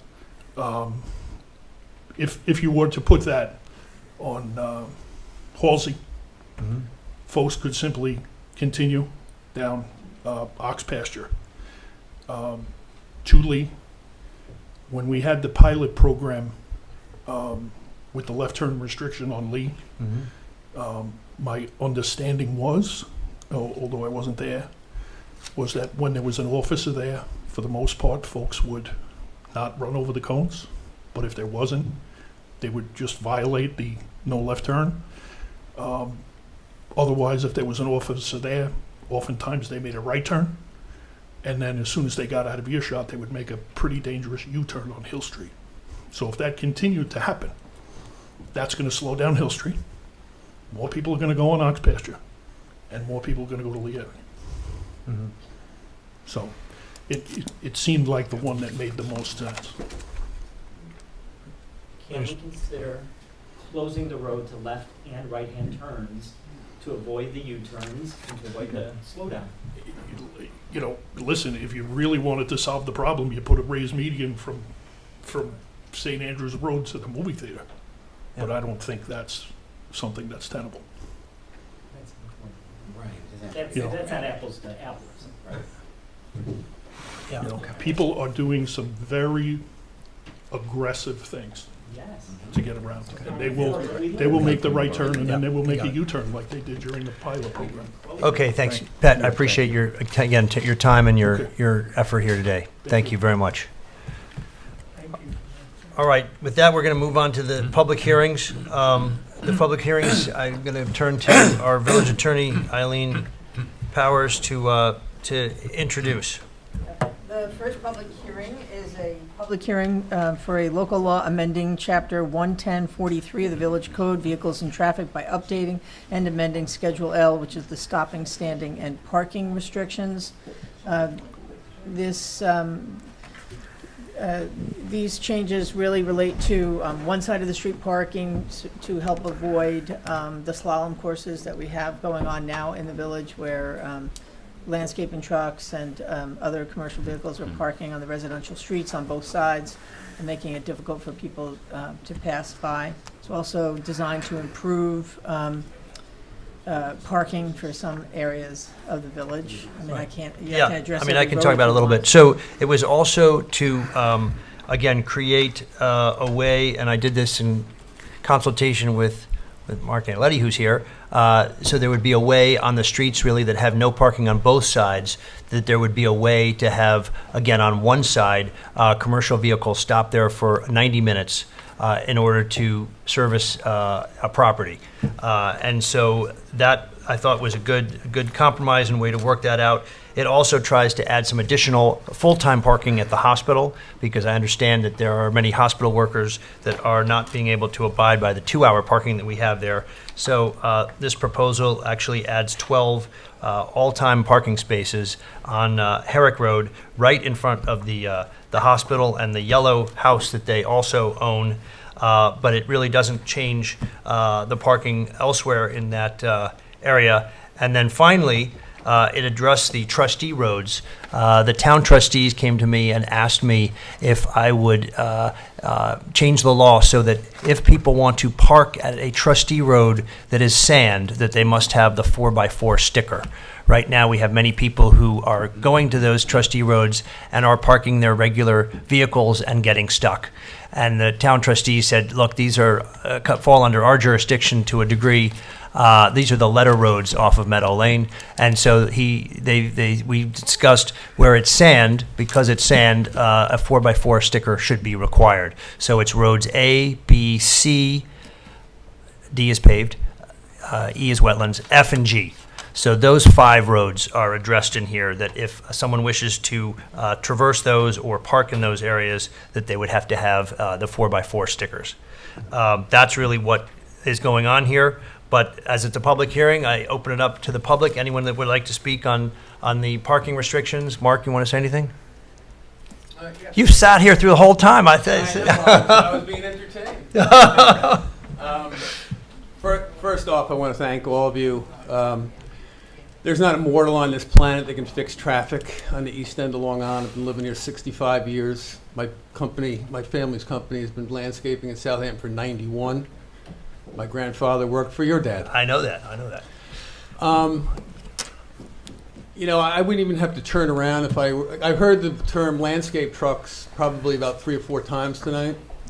If I asked for a show of hands behind me on how many people cut their own lawn, I could probably have a pretty good idea how many behind me have their hands up. We are not the problem. We are here trying to be part of the solution. The reality is, we all moved out here. If we lived out here, we were more than happy to take their business, build their houses, sell our property, sell houses, landscape them, build them. We're all happy to do it. We had a migration to this community that we were all a part of. We're all part of this migration. And now we have these real issues that have to be figured out. It's not going to be figured out with a couple of left turns, right turns. They help, I'll admit. I think the left turn and the right turn are fine. In terms of the parking, I know we had a nice discussion. I want to thank you for sitting down with us to really try to hash out what's going on out there. I think the alternate side of the street is fine. I know when we first talked, you were talking about the emphasis of trying to get landscape trucks to park in the properties. You're going to trade one issue for another. If you've ever seen a landscape truck try to back up, if there are 5 landscapers on First Neck Lane trying to back into a 14-foot wide gate, a $20,000 gate, with the poor driver petrified that he's going to hit it, and his paycheck's going to get taken, and I think you were trading one problem for another. So the idea that all these trucks are going to back into properties when there's a pool guy, when there's an HVAC guy, the owner has 3 cars, there's housekeepers, it's just not sustainable. So I think the alternates, I think the one side of the street parking is fine. I think we have to be realistic that these properties need to be maintained. When I grew up here, north of Hill Street, they were all lived here. They were all merchants. They owned the shops. They worked in the hospital. They worked for the telephone company. They mowed their own grass on Saturday. Yeah. They didn't have big landscaping. They had a split rail I want to fence. say 245. The bottom line is, And a lot of people in Roscoe worked at Grumman in Riverhead. yeah, I grew up in Roscoe. It was idyllic. It was a wonderful time to grow up around here. Sadly, those days are over. I live off of West Neck Road. I'm in the village. I own a property in the village, but I live off of West Neck Road. West Neck Road is just like Lee Avenue every afternoon. Yeah. Its problem is I'm gonna town-wide. ask It's you not to- just Lee I'm Avenue. gonna It's ask not you to just wrap up, please. pasture. I'm sorry. Anyway, I appreciate the couple of minutes. I think as long as there is a equitable solution and understanding that eliminating is not an option. Thank you. No, and I've spoken to the chief about this, and so, you know, I know there are certain areas on Meadow Lane that are a little bit difficult, so I think we've worked out a solution there. Yeah, I mean, some of the, like Lee Avenue, some of these roads are very narrow. Captain's Neck Lane, very narrow. Yeah. It is almost You have to impossible. keep it in mind. No, yeah. It's almost impossible to have trucks on both sides. Yeah. Completely understood. We try to park in properties whenever we can, but like I said to you, when you're doing mowing, and you're there for an hour or so, or even less, to get in and out of the property and then go to the next No, I get property and back in and out, it's not Yeah, feasible. yeah, thank you. And Scott, that was my fault, I egged him on, yeah. All right, thank you, Mark. Anyone else want to speak on this topic of the parking? Anyone on Zoom, Sage? No. Okay, then I would, Anyone from the board? oh, yeah, sure, anyone from the board can make a comment. Just making sure. Yeah. All right, then I would make a motion to close this public hearing regarding chapters 110-43. Second. All in favor? Aye.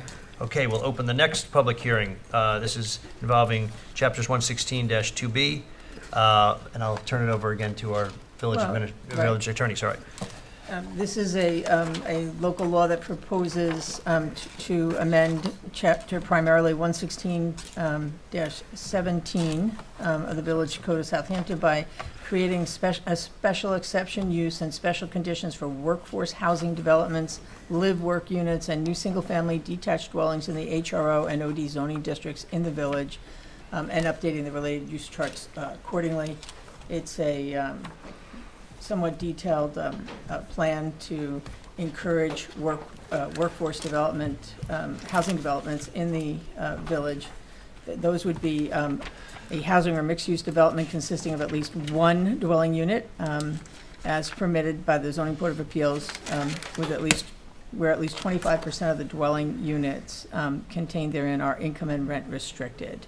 But it's limited to the Hampton Road Office District and the North Sea Road Office District. Yeah. So I will open this public hearing. Would anyone like to speak on this topic? Lucy, I know you might want to speak on it. I saw you sitting back there quietly through all the traffic.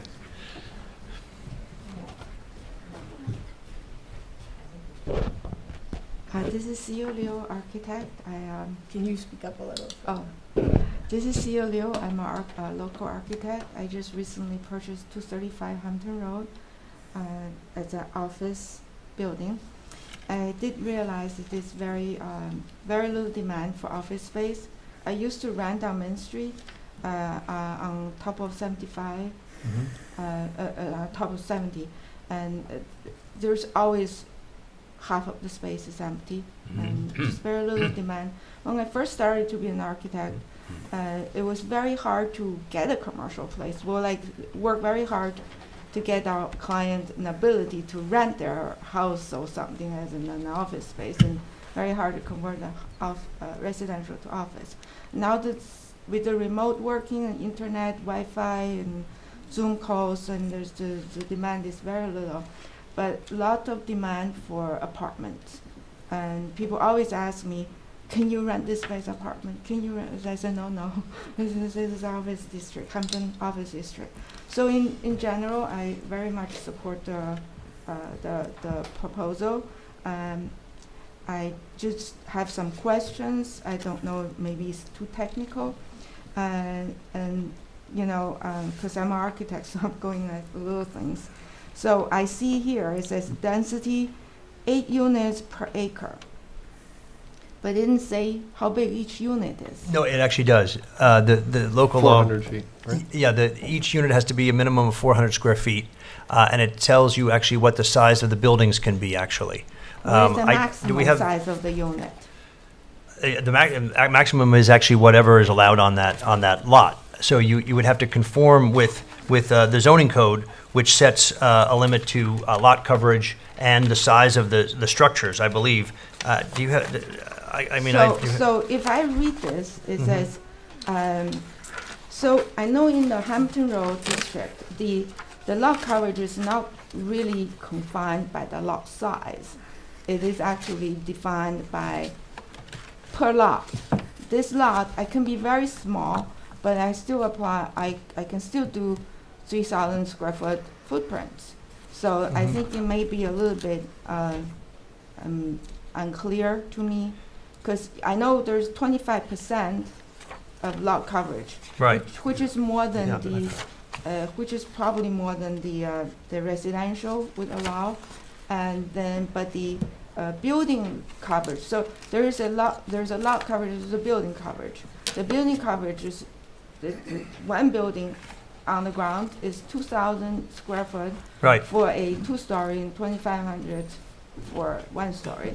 That's and now correct. we increase it to 3,000. Are the 3,000s for both 1 and 2? No. 3,000 if it's one building, and I believe it's 2,500 if it was two. So 3,000 1 floor. But again, you have to adhere to the lot coverage.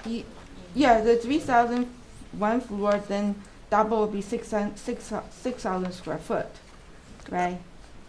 So Yeah, if it's a two-story building, that's correct. Yeah, it would be 6,000. That's correct. And then I also look at the 12 unit. If it 12 units, if it is each one is 600 square foot, then it will be 7,500 square foot building would be. Well, it says actually that each housing unit shall contain at least 450 square feet of floor area and comply with applicable New York State Building Code. So that actually is the minimum size for each unit. Sorry, I'm 450. not concerned with the minimum. I'm only concerned with maximum because. Well, whatever. Again, it would be a math question. So if it's 6,000 square feet divided by 450, that's how many you could get in there. But then it has to be again applicable with the density. Yeah, I know.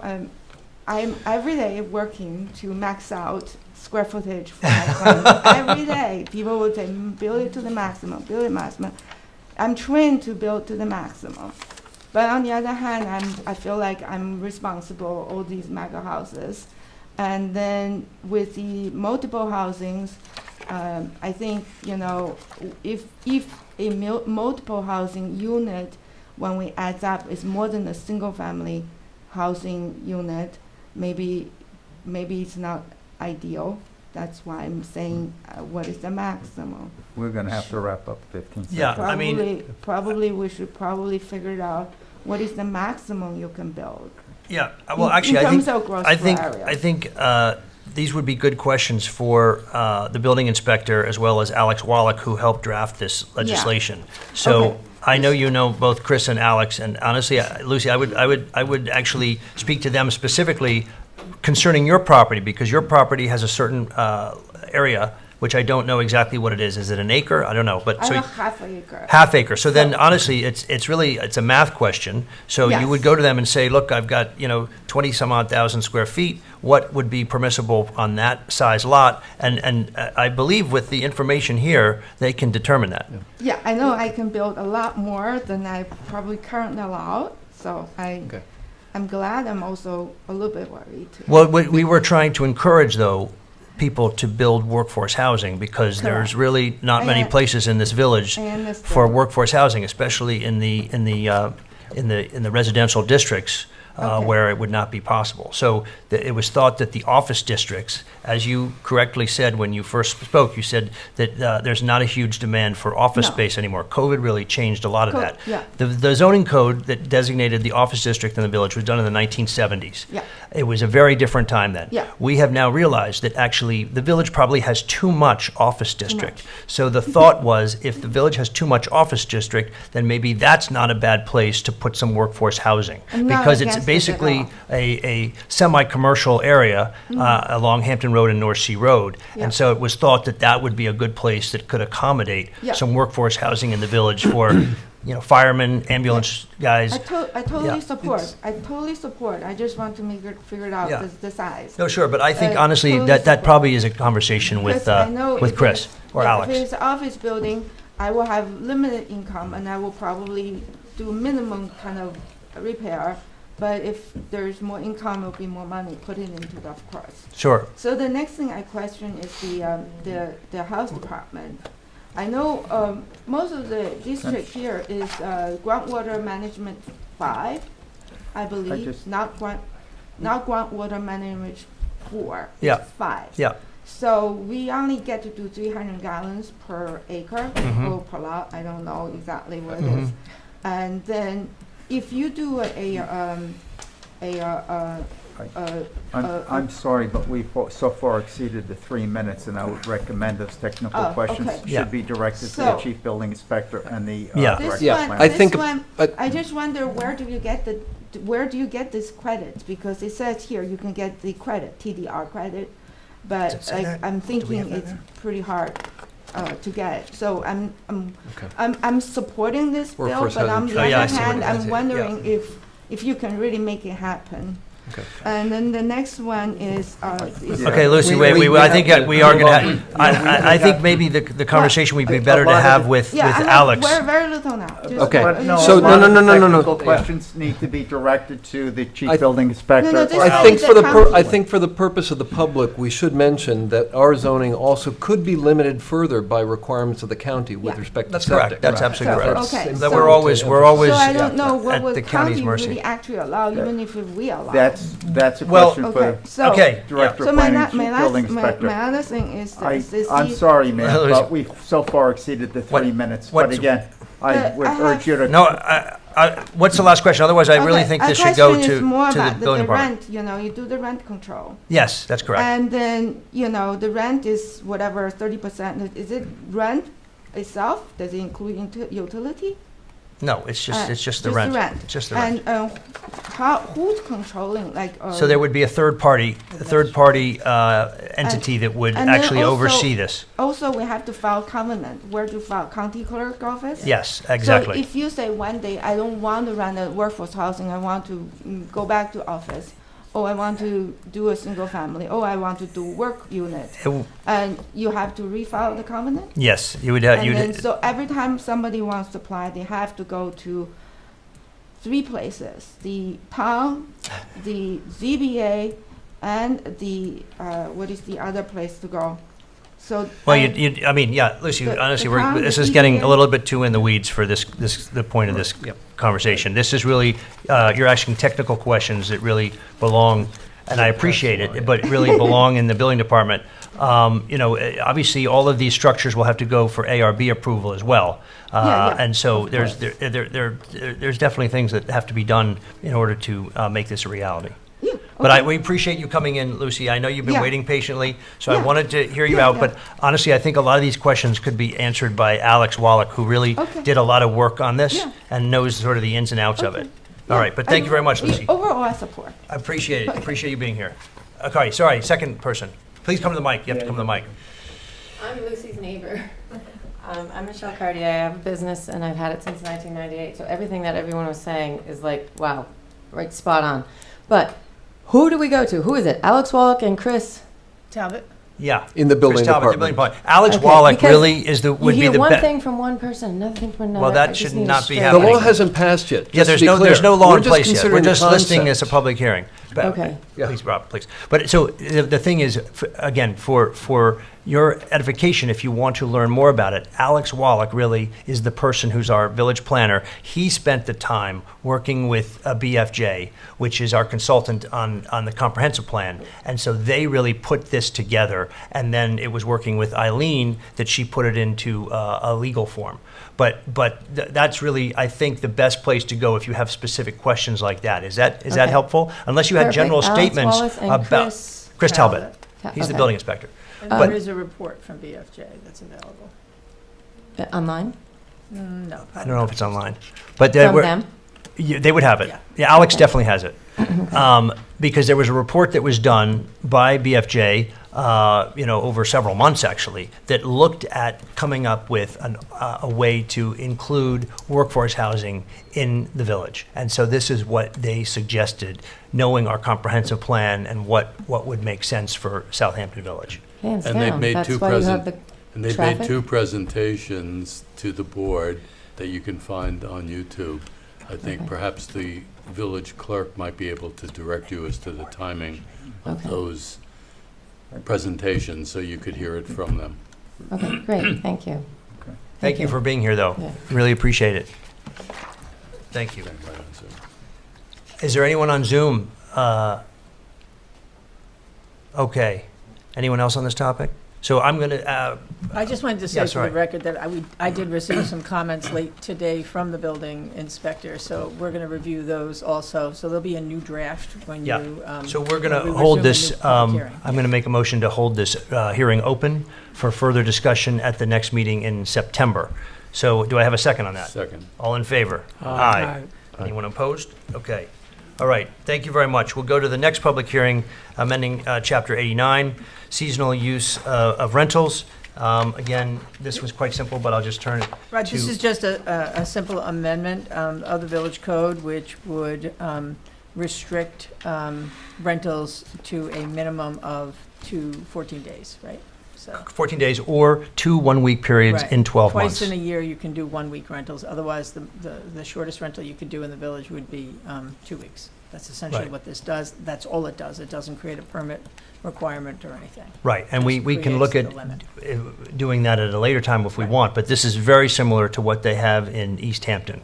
In fact, that's where I got the language of the 14 days and the 2 one-week And I think we are one periods. of the few municipalities. We are the only municipality on the South Fork that has no controls I was on, gonna say, on in short-term Suffolk rentals. County, It doesn't have a restriction on But you were going to rentals. say even larger. I definitely looked at all the codes on the South Fork, and we are the only ones that have nothing in the code about this at all.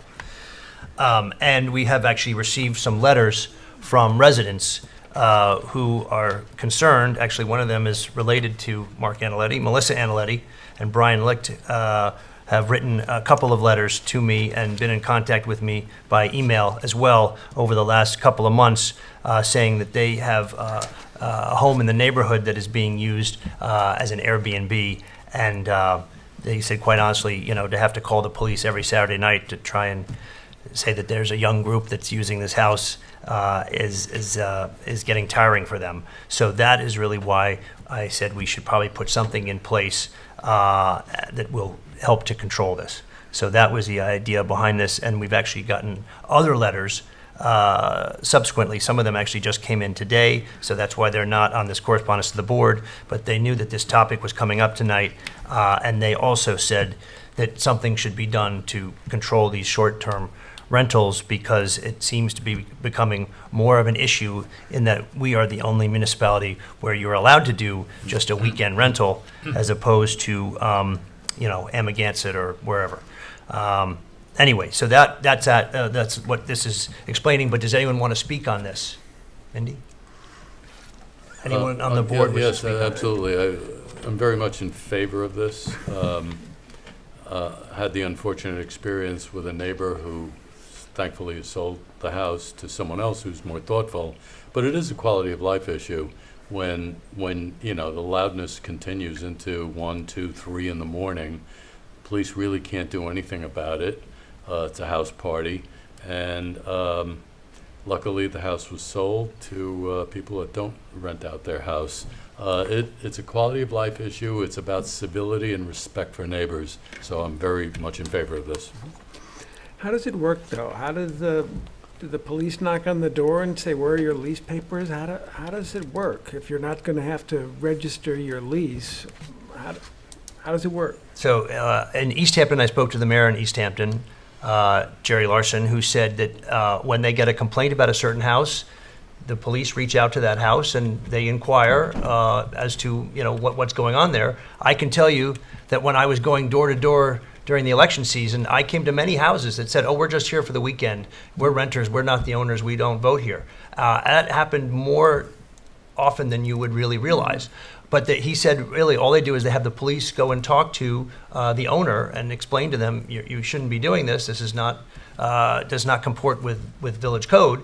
And he said they actually have all been very good and complied. Now, I can't say that everyone has been perfect, but he said they actually got most of the people to comply once they got a call from the police informing them of the rules of East Hampton, that it was not permissible just to rent your house out, for every weekend to a different So party. typically, the neighbor would call the police, say, we think something's going on, and then the police. That is how they learned of it. Yes, that is correct. That is correct. But Melissa Analetti said that she and her husband Brian were calling every weekend about a different house party going on, next door to them, and they went over and asked, who they were, and they said, "Oh yeah, we're just Airbnb-ing this for the weekend." And so that's really where it became an issue. Yeah, I understand the intention of this, and of Yeah. course, if you have situations where the renters are not being civil to their neighbors, I can understand it's a problem. However, I also think that putting in restrictions that will affect everybody, and also the renters and the landowners that are renting that are complying and not creating a problem, I think restricting this is not really the way to go. You just mentioned that if there is some noise, you call the police and most people will comply and will not continue with the party. That was not my case. Well, you're probably the exception to the rule. I mean, I'm sure that's not happening throughout the village. So personally, I'm not in favor of putting these kind of restrictions, apart the fact that it's also going to be very difficult to enforce anyway. But, my point, Ed, is that we need to do something, because now I have letters and emails coming in from residents of this village who are complaining about it, and you're saying you can't do anything about it. Enforce the laws. We We don't have a law that says you can't be there for just 2 days, one night, Well, whatever. being there 2 days or one night is not necessarily the problem. Yes, it is, because what Not they're doing is, necessarily. you're correct, not I mean, necessarily, yeah, but you're what going to have people coming from overseas. And that come mostly into what's the been city. happening, literally, is they have bachelor parties, bachelorette parties at these houses, and they're out in the backyard whooping it up until 2 in the morning. That has been the experience of the people here that sent one of the I'm letters. not the exception to the rule. And he's not the exception to the rule. Absolutely not. So if you want to do nothing, don't- that's fine, but don't- I think don't we we have have to a- start somewhere. We have to start somewhere to try and rein this in. We can't be the only village on the East End that doesn't have anything to restrict, a 2-day rental. Does our code currently, though, provide noise-based restrictions after 11? It does, right? Yes. We have a lot of noise restrictions. Yeah. Well, They're it's difficult amplified, to it's enforce. amplified Amplified noise. music out. If there's a house party going on, If there are 100 people in the backyard, Rob, there's nothing you can do about it. there's They no don't have music amplification. playing. That's Doesn't true. need There's to nothing happen. in our noise ordinance that would restrict people No, out, it's 100 people mostly outdoors in a it's backyard? amplified noise, it's certain activities, you can't play basketball, I think, in your driveway after a certain time, that kind of thing. No, Because- when I called the police, they couldn't do anything about the problem. Okay. That was the Because frustration. state law also, correct me if I'm wrong, I believe in any residential district in New York State, the permitted number of people, whether they're owners or they're occupants, is a family unit, marriage or blood, plus one person. But we're That's- talking about a party at the house. I understand. That's being rented. It's not But if who's the residing. house is being rented by 2 or 3 or 4 unrelated couples, that's already a violation. Right? Actually, I think you dealt with this somewhere, and No? you said it was not very easy. Right, it's very complicated, that whole issue about family. It's been litigated. New Okay. York State has a much broader concept of family than does, say, the U.S. Supreme Court. So Yeah. these if you're living and working together as a family unit, that's all that matters. So a bachelorette party, if they're cooking dinner together and living together, you know, arguably, that section of the code is not enforceable. Okay. So Right. it went all the way to the U.S. Supreme Court out of Belterre. And the Supreme Court said it was okay for the village of Belterre to make those restrictions.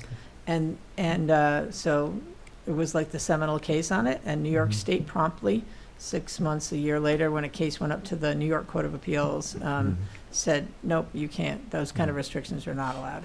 And Bill, the mayor of East Hampton has said this has been effective for them, this Yeah. feedback with the police contacting owners? He said it's been amazingly effective.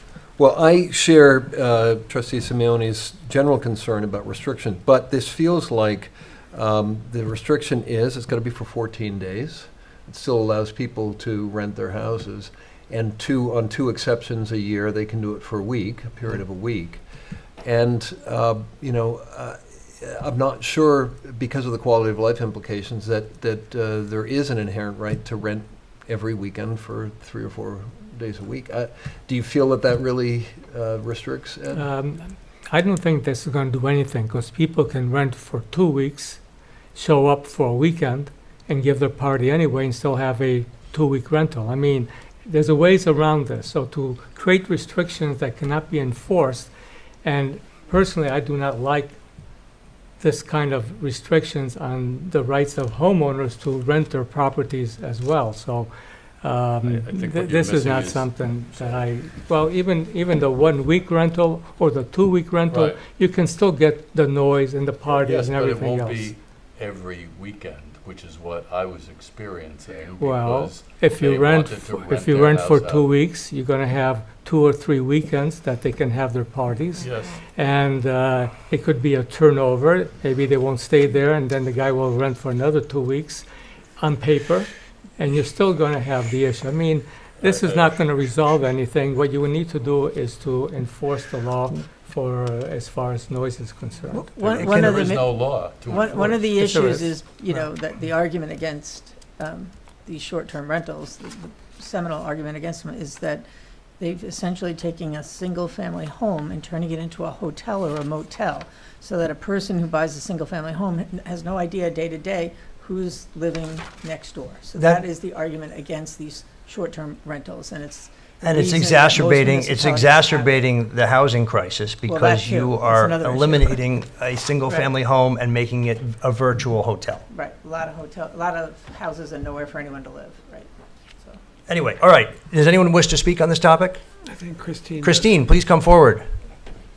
And then I'm going to ask Sage if there's anyone. You got 3 people there? Okay, good. I wasn't planning to say anything, but there are 3 things. One is that I was just going to say, I think North Haven has very strict rules. That might be something to look at. Every place has strict rules except for us. No, but And North I was Haven- actually trying to put in But- something that was the least restrictive. Right. And so I looked at what is offered, and East Yeah. Hampton, I said, looked like something that would work here in the Well, I'm village. not saying we should do that, but I'm just mentioning. Yeah. I'm aware of that, not specifically. But the other thing is in the Suffolk County, Suffolk County put in this lodging tax about 1.5 years ago, I think. I'm not exactly sure the date.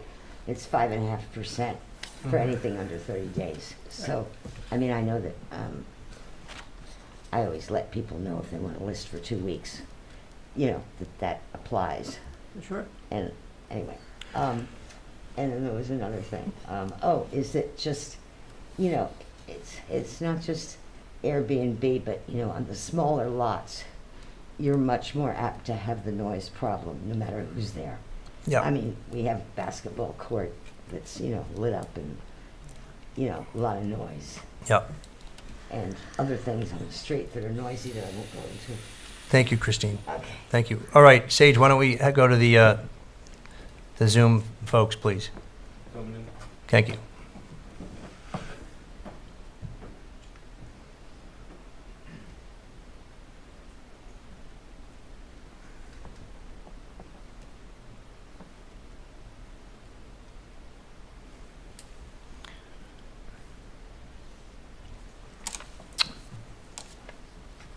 Hello, sir. Could you state? Yes, I know who you are, but you have to state your name, Jay. Jay Fitzpatrick, 243 Elm Street. First of all, I agree with Bill and Len. what goes on with the rentals is not an anomaly. It's an issue. And you guys are right. As far as the noise goes, Rob, the code says 50 feet. If you can hear noise from a neighbor or an establishment 50 feet, that's a code violation. Let's talk real quickly about I've been reading the village code, the town code on rentals, and nowhere in the seasonal rental does it limit the number of rentals. Tell me why. It says in the application, the applicant number of residents will be, just tell us, it says, just tell us the approximate number of people that are going to be renting. I don't understand that at all. And there are, seasonal rentals are related only to 120 days and less. There's nothing in the code that talks about rentals for 120 days or more. In other words, yearly rentals. I don't know why that is. I guess my point is that this whole It's not a comprehensive code code. for is what I'm renting saying. is weak. It's very weak and needs to be looked at. And I'd be happy to do it for you, but it really needs to be looked at. The No. fact that you can rent a home without having any idea of how many residents are going to be in there for the season. And I just had 2 years of living next door to 30 or 40 people renting, coming and going for 2 years, on and off. So something is wrong with our code. No, I understand, Jay. Thank you. So you think we're not being restrictive enough, and I've got Trustee Simeone saying it's too restrictive. So usually then I feel like I've got it just about right. I agree. All right. Thank you, Jay. We'll go to the next person. Thank you.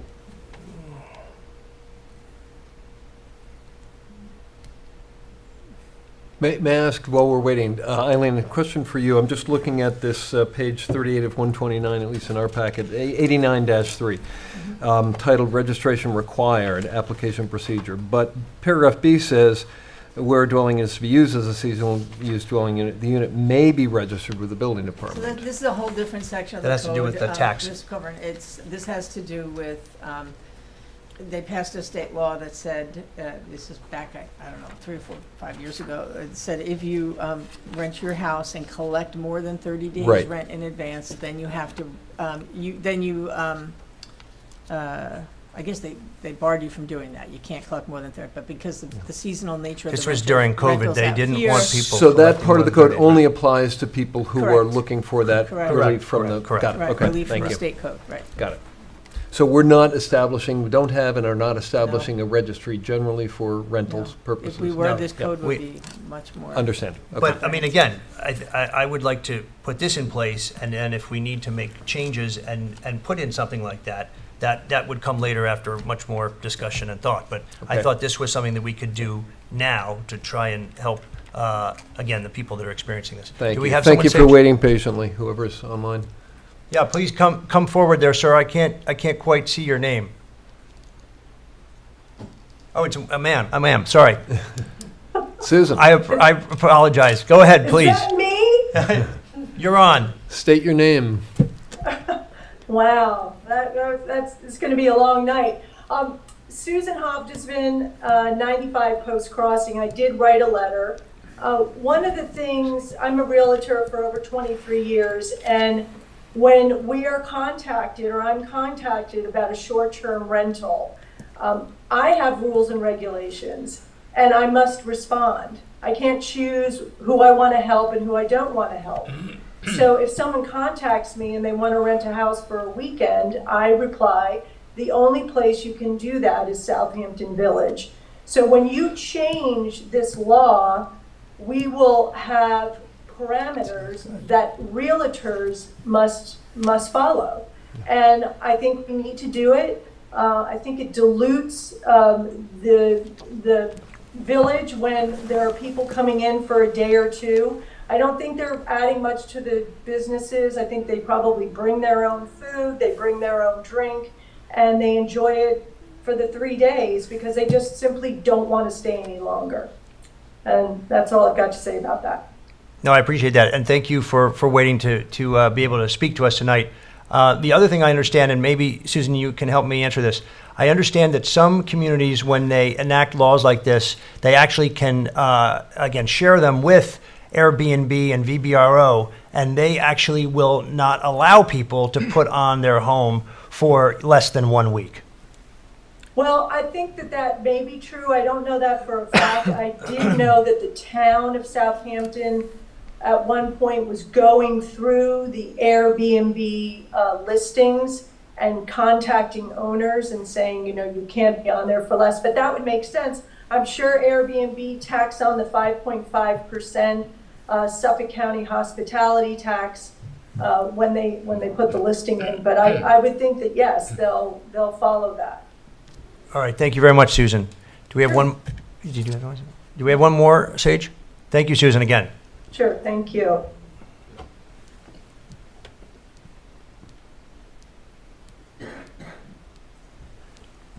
Now it's a gentleman. Please state your name. You're on mute? We can't hear you, sir. We can't hear you.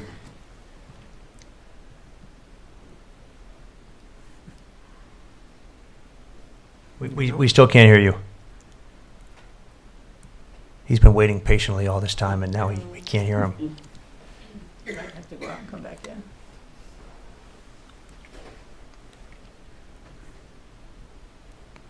I'm sorry, it's just not working. It's just not working. Sage, do you know what you obviously maybe don't have the right mic on your computer hooked up to this Zoom. Why don't we let him maybe try to play with that, and if he wants to can solve come it, back, raise his hand, we can reopen for that comment. Is that okay? Yeah, that's fine. Do you want to keep trying, sir, and then come back? Okay, all right, so we'll do that. All right. Anyone else want to speak at all, though, on this topic? Otherwise, why don't I could even just hold this open and see if he wants to come back and say anything. So why don't we then move on to the final public hearing of this evening, A119-2, regarding 2 fees in the building department. Right, this is just a local law amending chapter A119, and this has to do with fees from the building department. It's really just adjusting the fees for swimming pools and other accessory structures to a flat 1.5% of the estimated cost of the construction and materials. So that's the difference. Before there were flat fees, they didn't reflect the amount of work going into it by the building department, so we've increased that. Yeah, Upon the recommendation of the building inspector. Yes, and I did hear from Chris today that he just received an application for a very elaborate pool that is going to be over $250,000. And I also heard that from him that he and the team up there have to visit these properties multiple times during the course of construction to check the footings, the strapping, the framing, the plumbing, and that there are many trips. We provide vehicles. We also have to repair the roads when they are beat up from the construction, especially when they have to hook up gas, electric, water, what have you. And so there's a lot involved in trying to, again, keep up with all the work that's going on in this village. But happy to have anyone else speak. I guess I know I'm the you wanna one. say something. I guess I'm the one.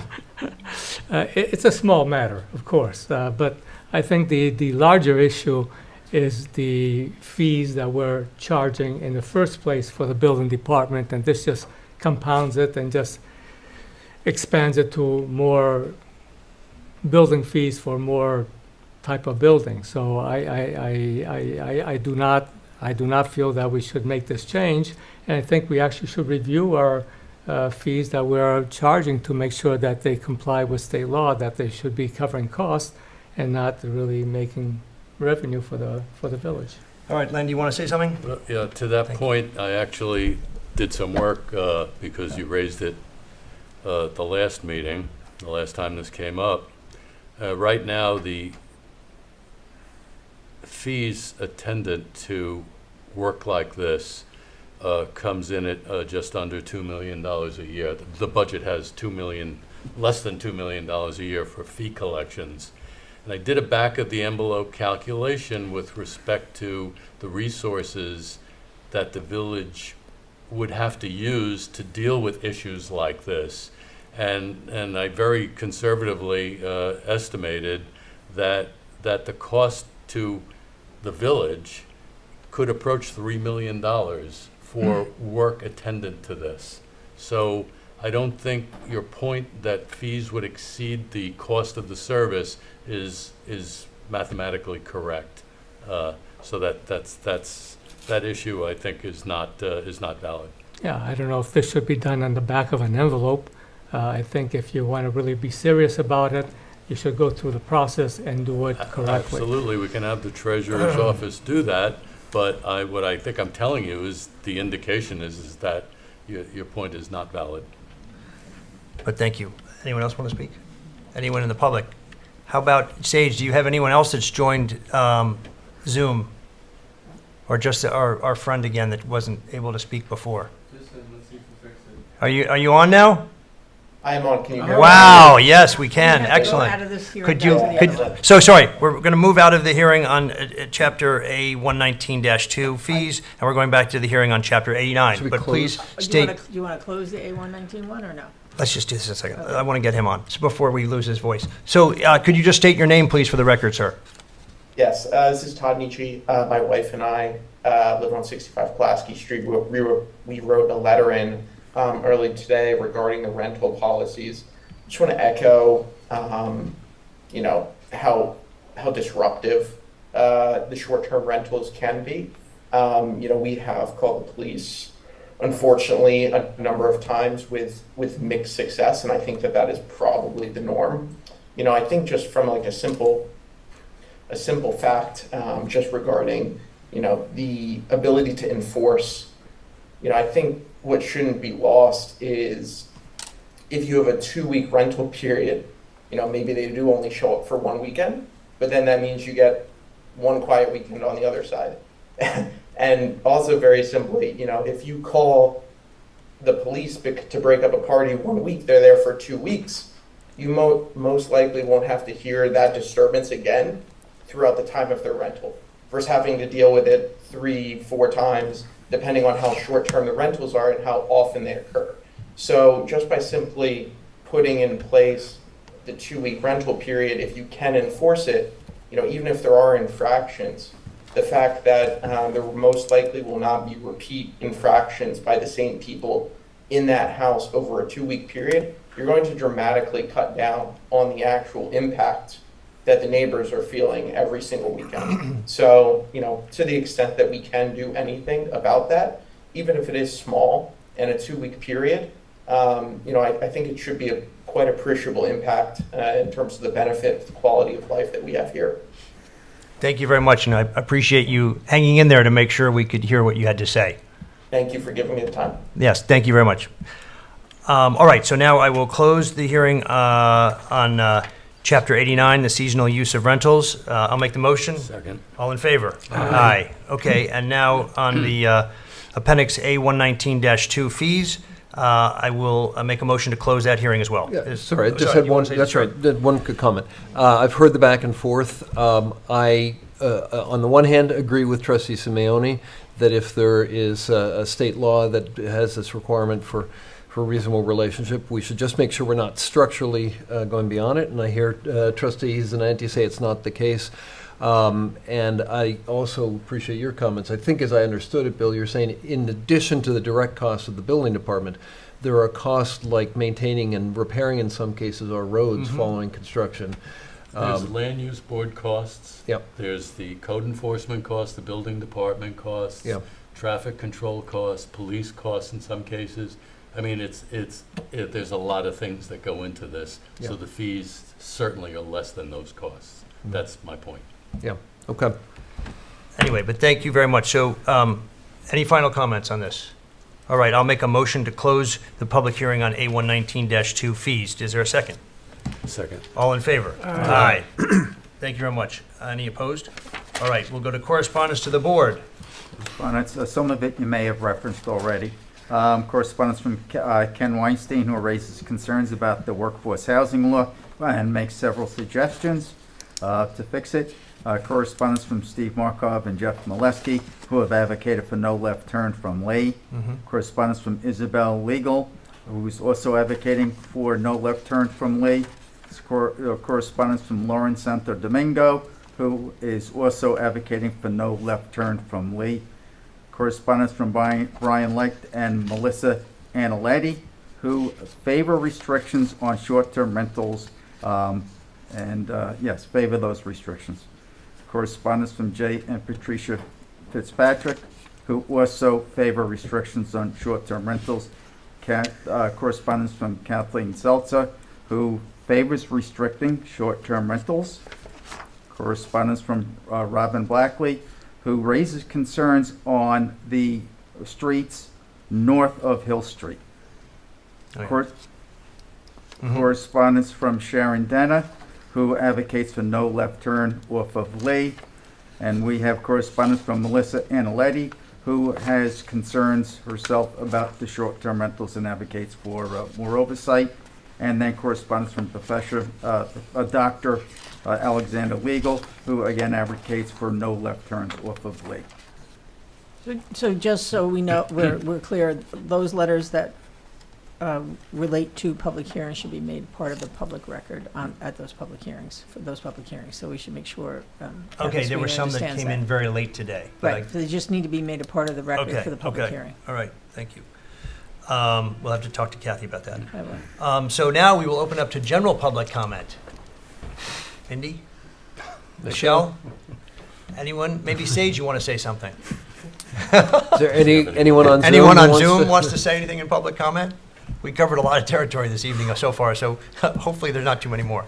Okay, excellent. Then we'll close the public comment period and we'll go to suggested resolutions. Okay, resolution number 1, resolve the claims for the warrant dated August 14, 2025, totaling $1,048,621.99, warrant number A8 General, $130,153.50, warrant number H3 Capital, $750, warrant number T6 Trust, and $39,881.42, warrant number A9 Utilities are audited and approved, and I'd like to, I'll make the motion. Okay, I'll second. And I just have a quick discussion. It's all good. I just wanted to commend, I'm a new trustee. Some of this is new to me. I just wanted to commend the Treasurer's Office, and also Eileen Powers. I had some questions on a few items. They were very responsive, made things very clear. So I just wanted to say thanks for that, and that's the end of my comment. Thank you. All right, well, we have a motion and a second. All in favor? Aye. Any opposed? All right, thank you. Number 2, resolve the reading of the minutes for the July 22nd, 2025 Board of Trustee meeting is dispensed, accepted as filed by the village clerk, hereby ratified and approved, and I'll make that motion. Second? All in favor? Aye. Any opposed?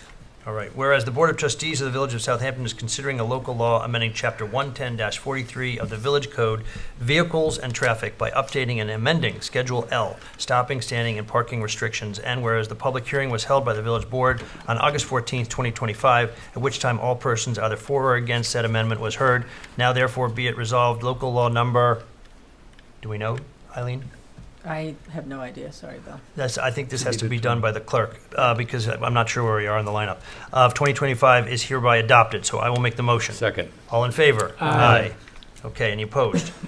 All right. Whereas the Board of Trustees of the Village of Southampton is considering a local law amending Chapter 89 seasonal use rentals of the Village Code of Southampton by adding additional rental restrictions, and whereas a public hearing was held by the Village Board on August 14th, 2025, at which time all persons either for or against said amendment were heard, now therefore be it resolved, local law number to be determined of 2025 is hereby adopted. I make the motion.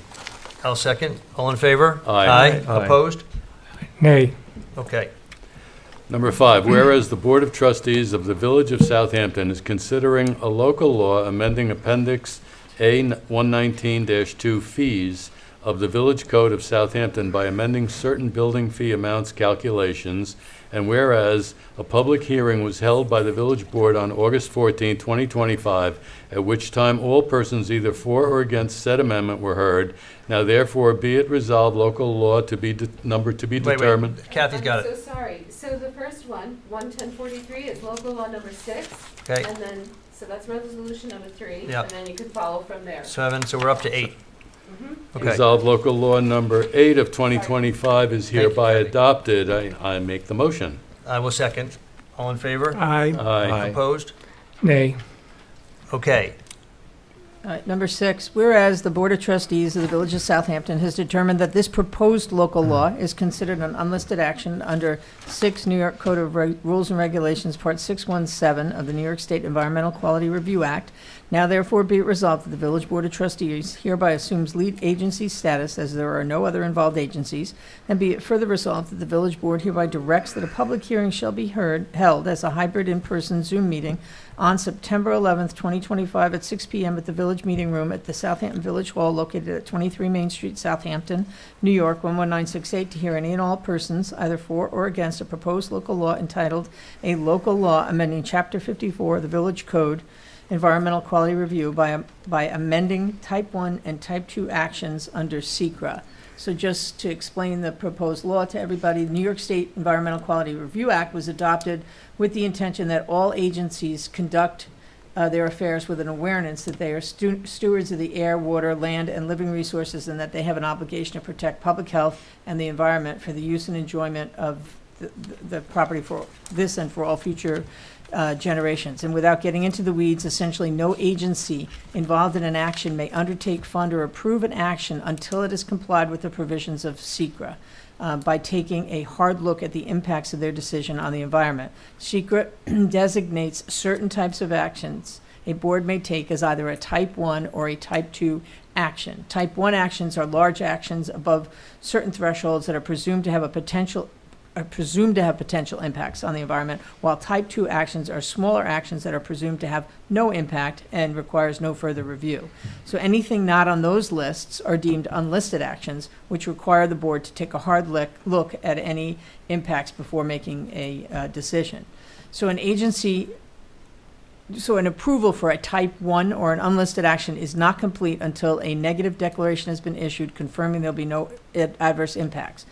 Until a draft environmental impact statement has been accepted by the lead agency is satisfactory with respect to the scope, content, and adequacy of the EAF. Okay, so the agency must first classify the action to know what level of review is needed. In essence, the extent of the review is less for those actions classified as Type 2 and more for those classified as Type 1 or unlisted. No further environmental review is required for actions which are classified as Type 2. So Type 1 actions begin with a full environmental assessment and carry a presumption of environmental significance, likely requiring a coordinated review between all the involved agencies, while an unlisted action typically uses a short form environmental assessment review and can be subject to either a coordinated review or an uncoordinated review between multiple agencies, with the lead agency having the discretion to require the full EAF. So it's really complicated, but essentially the Type 1 and Type 2 lists in the state legislation are not exhaustive. They're very limited. Right. State law authorizes agencies like our village to adopt their own Type 1 and Type 2 lists. We can add additional Type 1 actions that require the full EAF and coordinated review. And likewise, we can add to our own Type 2 list, which supplement the actions under state law that require no further environmental review. So that's what this is doing here, this legislation. We're removing the wetland special permit from the Type 1 list, and that's going forward. It'll be deemed unlisted, thereby giving the Zoning Board of Appeals more discretion to move forward with an uncoordinated review of those wetland permits and require only the short EAF. This is proposed because many wetland special permits are for minor actions like landscaping or removing invasive species, which do not rise to the level really of a Type 1 action. And in particular cases where the board thinks that more review is necessary, they can do that. So we're also adding some of the actions permitted under the proposed workforce housing legislation to our type 2 list. Thus, those actions would not require any further environmental review, including a determination of significance, an EAS, or a finding statement. This is to ensure consistency, again, with the New York State type 2 list, which does not require SECRA environmental review for residential developments of 3 units or less, as well as to help streamline review and to reduce administrative burdens. So I don't know if that clarifies it for you, but that's No, essentially it's what we're doing. complicated, but this is. Really very simple, but This it's is supposed to help complicated. make the process more efficient. Yeah, there's been, the planning and department's been talking about making this change for a while on a couple of these things, so. that's Just to understand, what are the criteria to decide under which type these actions should go under?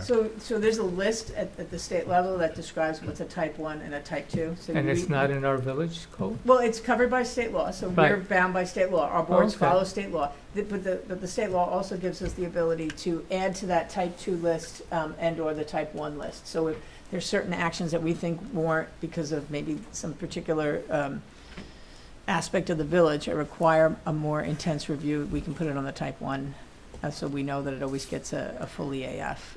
If we think something like our special wetlands permits, which generally speaking are on that list, we can remove it by doing this to streamline the process there. Because a lot of it has to do with, in our cases, people doing some landscaping near the wetlands, et cetera. So that's why they do it, so. But if you're not on the list, you have to really, every time an action comes through, the planners and the planning department, they have to look through the list and determine where on the list this action fits. And if it doesn't fit anywhere on those lists, then it's deemed unlisted, and they act accordingly. So, I don't know. So they have to when be it's deemed reviewed. unlisted, then we can decide where. If it's unlisted, then that gives the board, they have the discretion to order the type of review they think is warranted see. there. So, depending on the facts. These are all facts. And this is something that the planning board was requesting? Yes. Yeah. Having been on the development side of some historic reuse, I will just let you know, there's nothing more frustrating to applicants and to boards when something that should be delved into more deeply doesn't, and when something that shouldn't take much time has to go through this minutia. So giving the flexibility to us and also to the boards at times is just something that makes everyone's life easier without compromising the environmental outcome. Right. So, okay. All right. So that's a motion now for. So, I'll make the motion notice of that we public should hearing. add this to a public hearing on September 11th. Do I have a second? Second. All in favor? Aye. Any opposed? All right, thank you. All right, number 7, whereas general municipal law, section 239 requires the referral of certain proposed planning and zoning actions to the Suffolk County Planning Commission by local towns and villages within the county, and whereas general municipal law also allows for the county to enter into an agreement with a referring body or other duly authorized body of a town or a village to provide that certain proposed actions be deemed matters of local rather than inter-community or county-wide concern, and therefore not subject to referral. And whereas the Village of Southampton has proposed a litany of actions which are consistent with the intent of general municipal law and represents matters of local and county-wide concern. And not Not countywide county-wide. concern. Not countywide concerns. And whereas the adoption of the attached intermunicipal agreement would streamline the referral review process without any compromise to countywide or intercommunity planning considerations, now therefore be it resolved that pursuant to the above, the Village of Southampton is authorized to enter into an agreement with the Suffolk County Planning Commission whereby a Suffolk County Planning Commission considers the following list of actions to constitute matters of local determination which are not subject to the referral process. 1, all area variances associated with single-family residences. 2, a change of one permitted use to another with no change in parking requirements, for example, retail to office. Number 3, minor additions less than 1,000 square feet with one change to use or occupancy. Number 4, site plan applications proposing less than 5,000 square feet of new or renovated floor area or less than 10,000 square feet of land disturbance. Accepting those actions that have been given a positive declaration pursuant to SECRA or actions involving property abutting state or county parkland, the Atlantic Ocean, the Long Island Sound, any bay in Suffolk County or estuary of any of the foregoing bodies of water, which shall be subject to the full review process. And be it further resolved that the village clerk is directed to forward a copy of this resolution to the Suffolk County Planning Commission, the Village Planning Board, the Village Zoning Board of Appeals, the Village Planning Department, and the Office of the Village Attorney. That's the motion, just so you know what's going on here. Under New York State General Municipal Law, the village is required to refer certain actions to the Suffolk County Planning Commission for review. This includes proposed actions undertaken by the Board of Trustees with regard to zoning and planning matters, as well as land use applications to the Planning Board and the Zoning Board of Appeals that fall within the jurisdictional arenas of the Suffolk County Planning Commission due to their location. The village must give the county 45 days to respond. However, most of the actions that we refer to the Suffolk County Planning Commission are deemed to be matters for local determination that do not warrant review by the Suffolk County Planning Commission. Most of them come back So this with is a really letter trying to of streamline local- the process. Right. So this was a form resolution prepared by the Suffolk County Planning Commission, given out to all of the local municipalities. We're one of the later people to adopt it. We were looking really for the Planning Commission to tinker it, amend it to make it more helpful to the village of Southampton.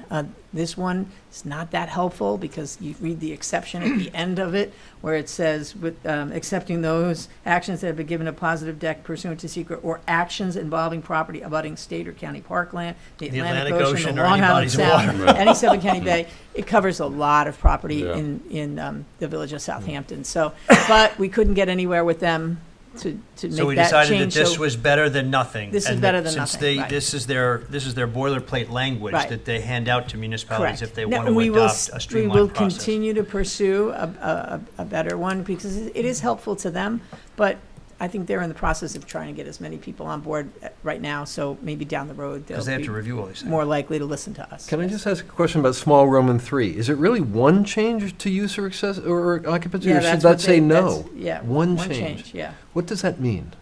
Yeah, One I- change to use or occupancy. They can change the use or they can change the occupancy? But or- obviously, if it's less than 1,000 square feet, it's not too Yeah. much. Yeah. Interesting. I- Okay. Yeah. Interesting. Thanks. You're welcome. Anyway, All right, so so, that's the motion. It just was explaining it, sorry. all right, well, I'll make the motion that we should add this to a public hearing at No, we the- don't need a public hearing Oh. for this Oh, we one. don't? Just No, adopt the it's just, resolution and Oh, send we it back. can? Yeah. Oh, well, that's great. Well, then I'll make the motion that we approve this and send this to Suffolk County. I'll second it. All in favor? Aye. Anyone opposed? All right, excellent. Thank you.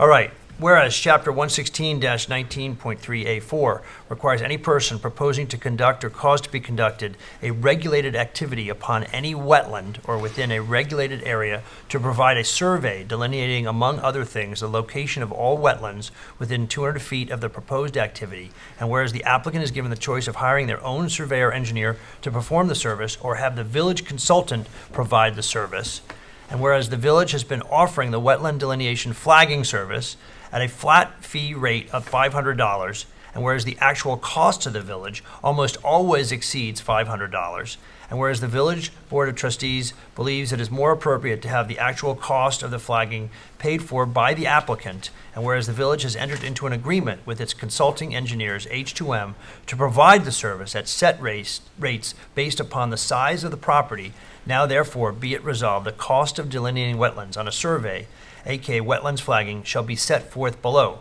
Property size, 0 to 1.5 acres, $850. 1.5 to 2.5 acres, $900. 2.5 to 3.5 acres, $950. 3.5 to 4.5 acres, $1,050. 4.5 to 5.5 acres, $1,200. More than 5.5 acres shall be charged at the actual cost based upon the hourly rate of $250 an hour, with a minimum cost of $1,200.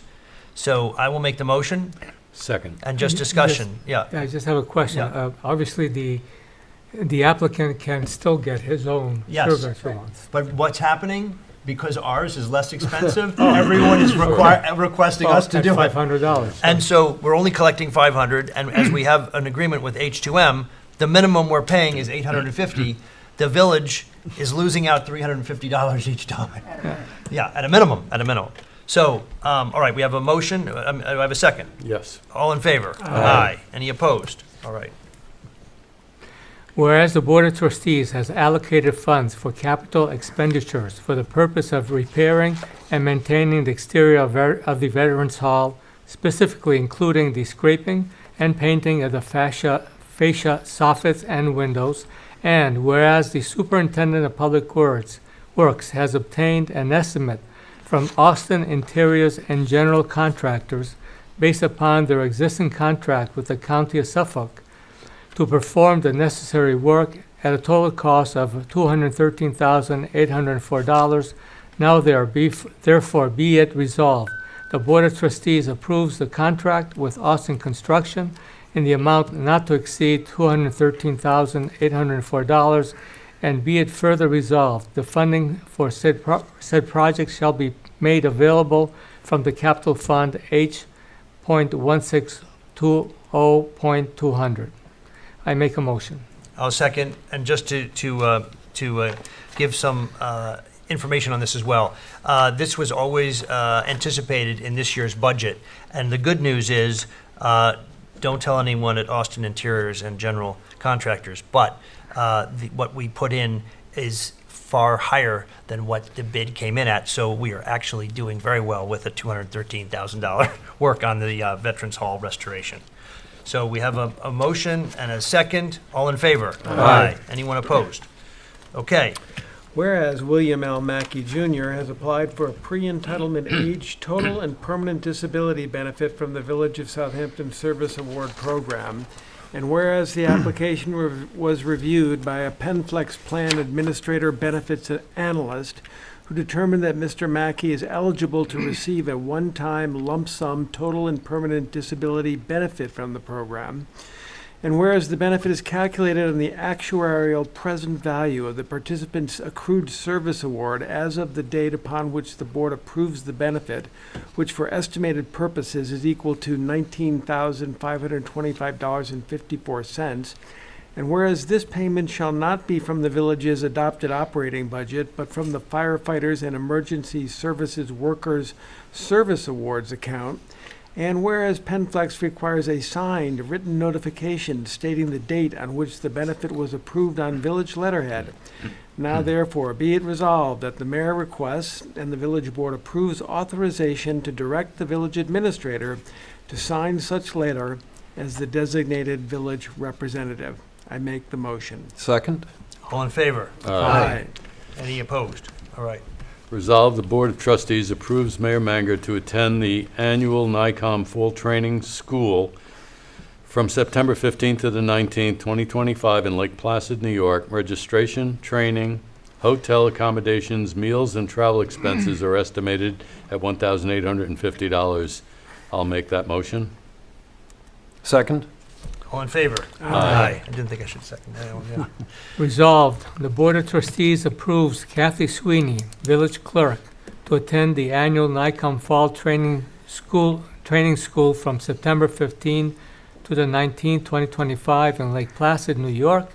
Registration, training, hotel accommodations, meals, and travel expenses are estimated at $2,090. I make the motion. Second? Quick discussion. Yeah. Is she staying in a nicer room than you? Yeah. Okay. She's actually staying in an additional day, and I am leaving early. Got it. Okay. Yes. So we have a motion and a second. All in favor? Aye. Anyone opposed? Okay. Resolved, the Board of Trustees approves the request received from Matthew Weeks, Cooper's Beach manager, to amend the effective start date of Elia Donahoe, Cooper's Beach booth attendant, from Friday, August 8th, 2025 to Thursday, August 7th, 2025. I make the motion. I will second. Just discussion. We don't usually like to change these things retroactively, but because this happened, we have to obviously pay this individual. So with that, we have a motion and a second. All in favor? Aye. Aye. Anyone opposed? Okay. Resolved, the Board of Trustees approves Little Lucy's Canine Couture Boutique to host their 24th annual Little Lucy's Halloween Pet Parade on Saturday, October 25th, 2025 at 1 p.m. to 4 p.m. Festivities will include a pet parade on Job's Lane, followed by a festival at Agawam Park. 2 traffic control officers and showmobile are requested for assistance, and fees incurred will be paid by Little Lucy's of Southampton. I make the motion. Second. All in favor? Aye. Anyone opposed? Okay, I do have a walk-on here, so I am making a motion for a walk-on regarding the hiring of 2 individuals at the picnic beach, and I can explain if we can have get this on as a walk-on. Second. All in favor? Aye. Anyone opposed? Okay, so this arose out of the agreement between homeowners and the village and the town trustees governing the part of the beach, portion of the beach referred to as the picnic beach, down opposite the helipad on Meadow Lane. This was a 25-year lawsuit. I have been asked to sign the settlement tomorrow at 10 a.m., which will end the 25-year lawsuit, which is rather amazing. But as part of the agreement, the village has to have the ability to count how many cars go onto the beach there. The agreement stipulates that there can be no more than 136 cars on that beach at any one time, and that they are also supposed to be set up along the ocean front in a way as not to obstruct the homeowners from accessing the ocean. So this was, again, all done through the court. They've come out to an agreement. They want me to sign tomorrow, but the homeowners want us to have somebody down there clicking the cars as they go on the beach and making sure that they're lining up properly. For that, I scrambled to find 2 individuals that could take on this task for the 5 weekends that exist until the end of the sticker season. I was able, with some help from Matt Weeks, as well as Karen Bontempo, to identify Thayer Schwartz, who actually used to work at Cooper's Beach, and Matthew Everson from Sag Harbor, to take on this role at $25 an hour. And they will work Saturdays and Sundays from 8 in the morning until 4 in the afternoon to try and adhere to this settlement. The village attorney will explain that while we don't have anything in the code yet, we actually can't give out tickets or really enforce this other than just try and tell people, please, we were up at 136, please don't go on the beach. But the village attorney will now be drafting code language that will be included once we have a public hearing and are able to pass into law, so that by the summer of 2026, we will be able to enforce the settlement. The beach owners know that we will actually not be able to strictly enforce it this summer. At least I've had that assurance from the attorney, but I have said that I will make our best attempt with individuals down there with a clicker and, again, cones to try and direct where the cars can be lined up at the picnic beach. I just wanted to make it clear that this village board, maybe not this village board, but the village board in the spring authorized that settlement that you're going to sign.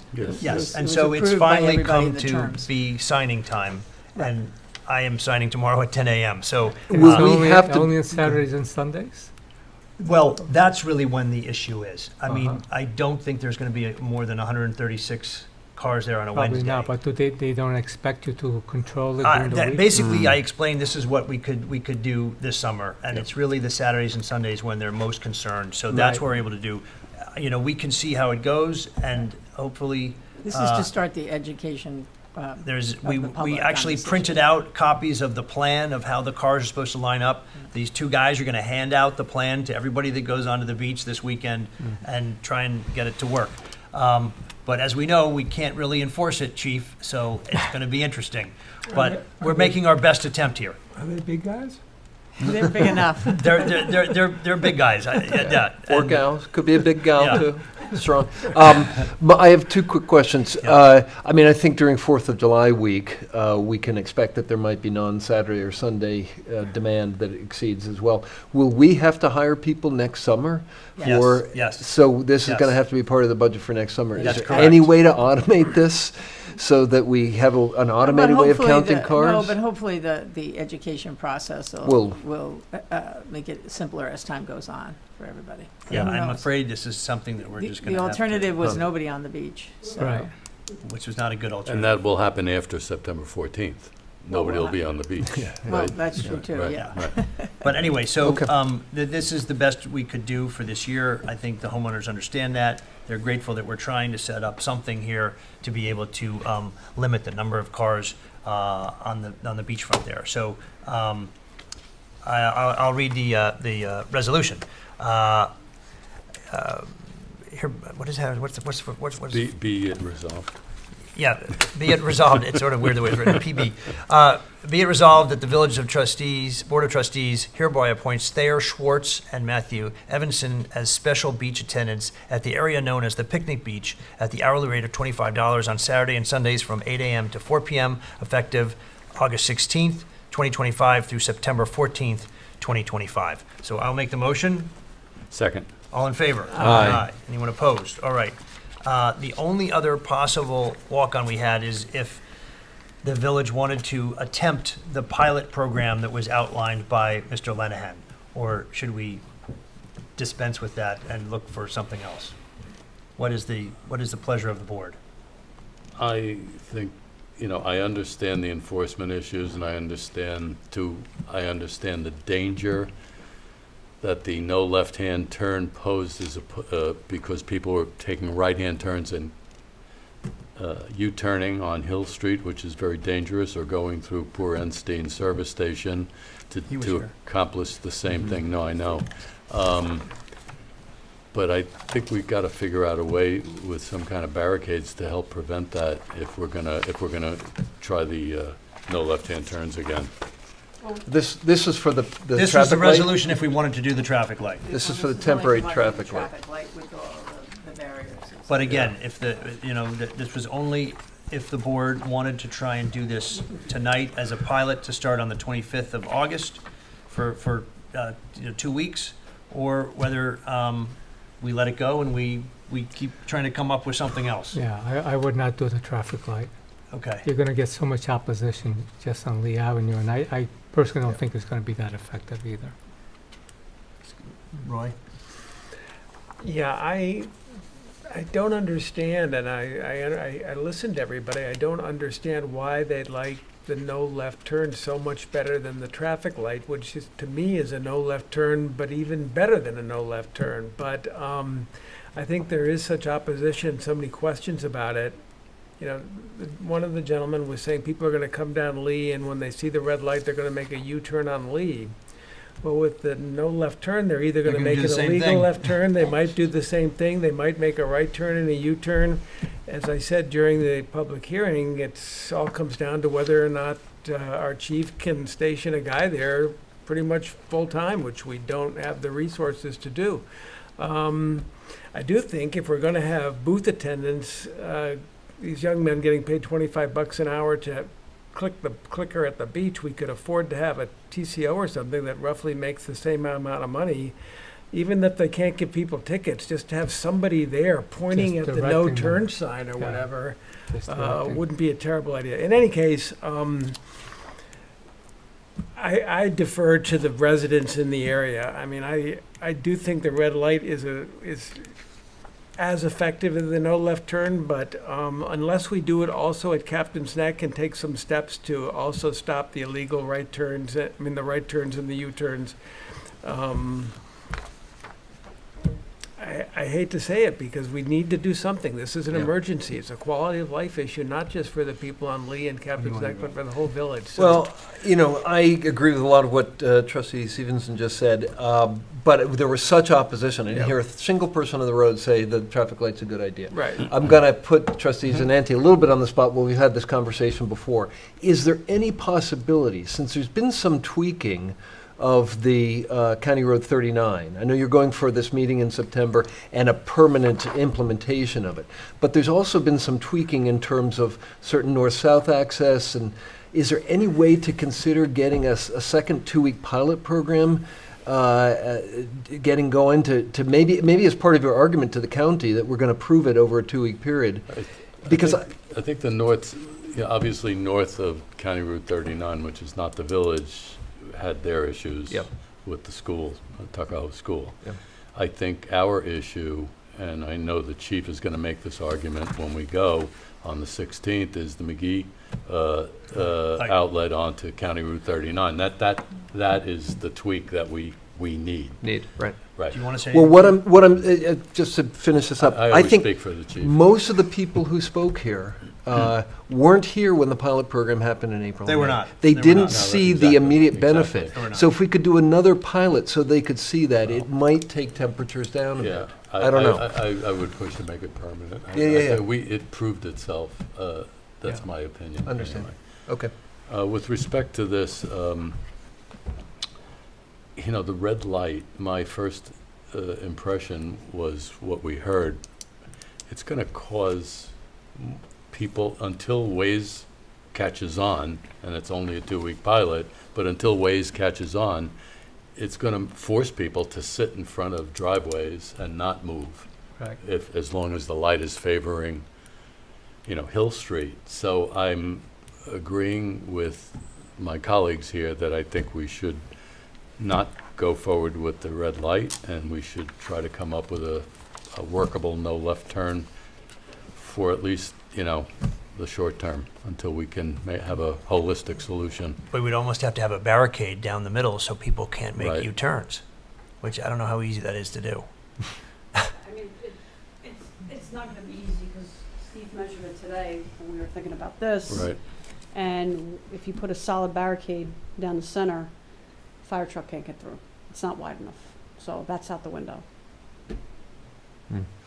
Of So Hill we would have to Street? do cones. Of Hill Street? Yeah. Because of the bike lanes. And a lot of people doing the U-turn, that happened a lot. But see, Yeah, the it U-turns happened were the last crazy. pilot That we was, did. that was, Most of them went through Einstein's gas station. Well, that was from the north side. Correct. No, No, from the no, south side. south That was side. the south side. When That we was did the south no side. left turn couldn't take a left, restriction. No, so that they was the took a south right side. and then they took a U-turn. Right. Yeah. Because they wanted to go west. What was does the Ensign have to do with it? And Oh, they went, that's they where went they- the Bingo. right. That's what Enstein has to do with it. And so he There- started putting cars at the entrance to Oh. his There were facility. even people just doing 3-point turns, Yeah. too, Yeah, no, without it was the crazy. benefit of It was- Ensign. it was crazy, a but I- disaster. I mean, it was implemented quickly, but they were also looking for help, so we implemented it quickly. Yep. And Yep. it was unsafe. We pulled it within 3 days, but then we had another meeting and it went for 13 days. But I would presume that after a while, though, that people found out that they could not make that right turn and the U-turn was a problem. That it should discourage people from going on Lee's Avenue, I would presume. Yeah, I mean, it did, but it also, people kept coming down and making the right. Yeah. And when Einstein's was blocked off, they would just go up a little bit to Bishop's and hook the U-turn right there. In the They wanted intersection. In the yeah, intersection. Yeah. Yeah. Yep. So So it it's was, really I a mean, problem. there was issues with it. And I do think the very first pilot that we did, I think Trustee Stevenson was maybe the only board member back then when we did both no left turns and no right turns. Remember? And I know that there was a study done. I don't know if it was from the current engineer that we had. It might have been the older It one. might have been NPV. But I know there was a study It might have done. been NPV. NPV did a And study you too. might want to look at those recommendations with the no left turns and what they said, because it's a different engineering company. Yeah, just you're to gonna kind need of- a squad car probably parked there just to discourage any of Yeah. these U-turns Yeah. during the pilot. Yeah, and when you have a police car on the side of the road, it doesn't help things Yeah. either. I mean, the Right. enforcement we're doing, it doesn't help with traffic. It slows it down, but we have to do the enforcement. On this topic, and just picking up a little bit on what Jeff Luria said, is there any update on, word from Albany on getting use of cameras for certain enforcement? Any? No, it's stuck. Stalled? Yeah, it's stalled, I mean, unfortunately. That's a long-term thing. Assemblyman Schiavone is definitely supporting us on Yep. that, but it's a slow process, and I'm not sure.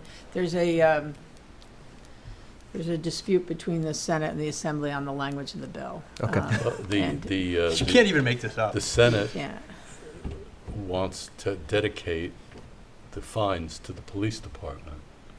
The Assembly would never accept that. So it's like a typical nonsense argument. nonsense. So Assemblyman Schiavone is happy to put that language in, but he's saying if I put that in, it's not getting adopted. I'd rather just have him It's put not it in gonna though pass. and have it shut Right. down. At least we tried. I don't know. Well, we should talk to him about it. Yeah, he told me that the other day when I saw him. Yeah. So he's supportive, and Yeah. and really, so And is don't worry, Senator Palumbo. dollars are but they have fungible in the different budget. viewpoints. It's okay. Don't get upset. We figured that one out too. All right, so then I guess we will remain silent on adopting that pilot here tonight. Yep. Although it would have been kind of fun to try something and see what happened. Anyway, all right. I wouldn't use the word fun. No, I know. I didn't really mean that, but just I thought it would be interesting to see what the result was. All right, so now we have the CSEA grievance. And so this was the Civil Service Employees Association brought a request for a grievance hearing regarding the storage and maintenance of certain village records. You may recall this happened back in the spring. That now has actually been resolved because the CSEA has withdrawn the grievance. So I did prepare just remarks just to give on this. This matter will be marked off the agenda tonight as the CSEA has withdrawn the grievance. However, members of the board should know that when the village initially received the grievance complaint, I ordered an investigation of the allegations. The result of that investigation has been reduced to a report prepared by Labor Council and the village administrator. I'm providing each of you with a copy now, and that is all I'm going to say about the issue at this time. But I have copies of the report that was done by internally. So I'm handing that out to all you guys. You need a copy, Eileen? No. Thank you very much. Okay, so that's that. And with that, we will go to comments from board members. And we will start with Rob Coburn. Okay. Well, I'm going to dive back into traffic for a second, just because, and I've said this with many of you before, I want to put on the public record what to me is a really important reminder here, and it's not letting anyone off the hook. But as many people know, back in the late 60s through the early 80s, there were different traffic proposals floated for amending, either creating a new highway or changing County Road 39 in certain ways. The problem deemed at the time was continued development, just compounded annual growth. And that's been an issue, but it's not been as big an issue as maybe it was feared to be. The biggest issue we're facing on this is that during the intervening sort of 30, 40 years, the South Fork has gone from a year-round population percentage of year-round residents from 75 to 80% in most municipalities down to anywhere we're as low as 30% or a little under. And other municipalities are as low as 50, 55%. What that's meant is that 18,000 housing units on the South Fork have converted from full-time residents, and to Mark Antoletti's point earlier, they mowed their own lawns and they cleaned their own houses, to seasonal residents. So and those 18,000 housing units housed, my research indicates, about 22,000 members of the workforce. We've added about 4,000 jobs, so there's 26,000 new people. And the people who now live part-time and for other reasons, they don't mow their own lawns and that sort of thing. So the 50,000 or so weekly visits, service visits that go to these houses, it's 8,000 to 10,000 cars a day. So we're now up at 30 to 34, 35,000 additional cars a day in the last 30 years that have to commute into and out of the South Fork every day. I just wanted to put that on the record. Mm-hmm. That's the volume issue. It's not the fault of the village, it's not the fault of the town, and it's no individual's fault. It's just it's the unexpected demographic shift that happened as the whole South Fork went more to a seasonal part-time residency. Other than that, I just want to say thank you for introducing the workforce legislation and for tabling it. Look forward to that discussion. I've had conversations with Jay Deasing, who is the village representative on the Community Housing Fund, a number of other people, Michelle briefly, and others. And there are some options that may get us more housing. I'm particularly interested in an idea about owner-occupied, where for actual businesses operating on a property in these districts, we'd give some zoning relief, and the units that they might create there would not be subject to fair housing requirements as long as they are for their employees. So I won't go into the details, but I appreciate that this is carried over and that we're working on this. So that's my comments. That's it. Okay, thank you. We will go to Trustee Simeoni. Yeah, I just want to echo Rob's comments on the workforce housing. I think it's a great idea, good proposal, something that we really need, and I hope we can develop it further. I know there's financing that can allow us to do more than the 25%, and I'm looking forward to that discussion. Thank you, Trustee Simeoni. Trustee Stevenson. Thank you, Mayor. This morning I was outside my store and a fellow store owner, my neighbor, Jennifer Ginsburg, saw me and came up and said, "Roy, there's a pavement in front of my store. It's gotten uneven with the tree lifting up the pavement, and some of my customers are tripping on it. Do you think you could do anything about it?" I took a picture of it. I texted Steve Phillips. I got an answer back about a half an hour later. "Yep, we'll take care of it." That is one of the great things about being a village trustee. One of the sad things is that the traffic problem is not so easy to fix. And, you know, I love this village, and the traffic issue is like a disease eating away at the fiber of what makes Southampton such a special place.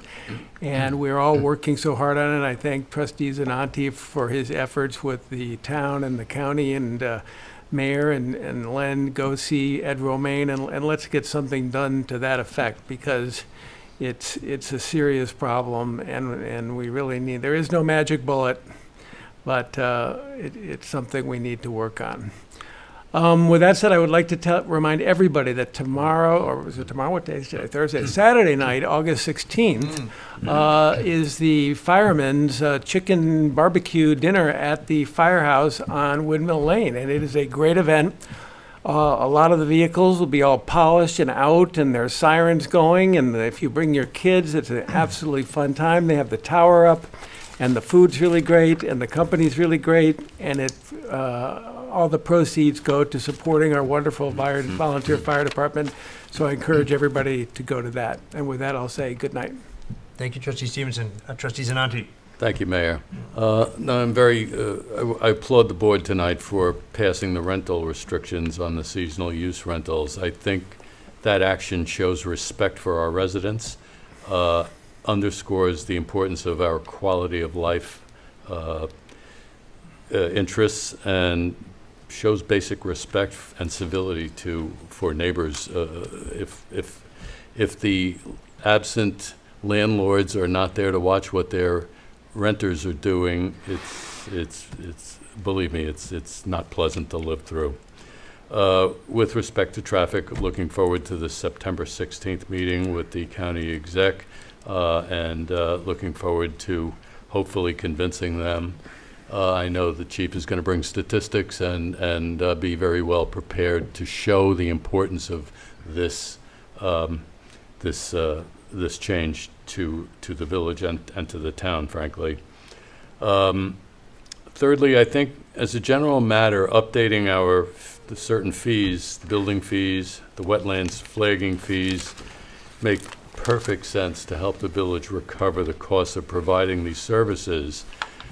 The services are really to a limited few, right? There are limited residents who require these changes. The alternative would be to raise taxes for everybody to pay for the limited changes. So I think logically it flows that these two were good changes for us to make. With respect to the cell tower, it's definitely wending its way through the land use process. The Zoning Board of Appeals on August 7th unanimously voted to approve the application for the cell tower.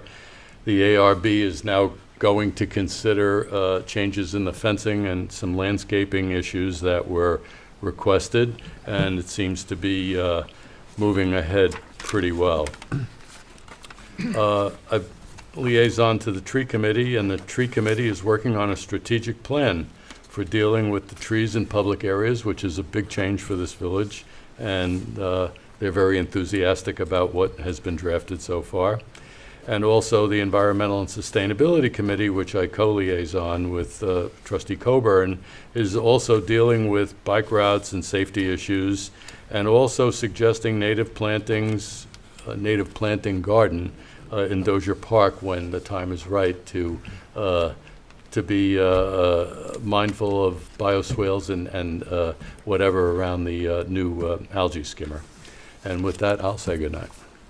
Thank you, Trustee Zananti. So I just wanted to say that on July 28th, Trustee Stevenson and I met with the fire district representatives as well as fire department representatives to open the negotiations for a renewal of the contract that we worked out a few years ago to split the cost of providing fire protection services throughout the entire fire district. Obviously, the fire district has their own taxing capability, and they provide us with 40% really of the capital as well as operating for support and provision of the service outside of the village boundaries, but within the fire district. And so we hope to, again, get that contract done sometime this fall as it expires at the end of the year. It was a 3-year contract. I'm hoping to renew it for another 3 years. On August 1st, there was an art show at St. John's Church on South Main Street. Most of the art was by local artists. It really was a fantastic show, and I'm pleased to say that the church raised a total of almost $200,000 from that art show, and the church needs the money, so that was a very good thing that they were able to put that on. There was a hiatus in the art show for several years, but they brought it back this year and did very well. On August 3rd, there was the Hope for Depression run that began at Agawam Park, and that was well attended. A lot of village residents came out to support Audrey Gruss, who has a foundation to, again, support depression in adults and children. And I was joined by Billy Joel's daughter, who does suffer depression herself. And she actually said that her father even suffers from depression from time to time. So it was great that she was there to lend her support to this cause. That a lot of people don't realize how many people are suffering. So it was good to be able to participate in that. This Sunday, there's another run in the village. It's called Ellen's Run, and this is for breast cancer. That will be beginning at the intermediate school. People start lining up there around 7:30, 8 o'clock. I believe the run starts at just about 9 o'clock, but I think there's still time for people to sign up if they would like to do that. And also, later that day will be the opening of a new restaurant in the village, and that is Phoenix. Doug Guglia's new restaurant is finally opening just down the street from Stevenson's Toy Store on Job's Lane, where Le Chef used to be. And everyone will know Doug Guglia because he, for years, had the Plaza Cafe at 71 Hill Street. And he is relocating now to Job's Lane, and it's called Phoenix, which I believe is Gaelic for Phoenix, rising from the ashes. But it's a 2-story restaurant now. It's going to look completely different, much more modern than Le Chef did. He's put a lot of time and effort into that. I know some of his neighbors will be pleased because the workers will be gone. And just to also mention that, they have almost finished all the paving behind Shippey's for the addition that went on to Shippey's and the necessary sewage system that had to be put in for the additional seating that he has in that restaurant. I was able to negotiate, and people will notice, 10 additional parking spaces that are open to all behind, basically behind Rotations and Shippey's, but that was paid for by Mr. Betts.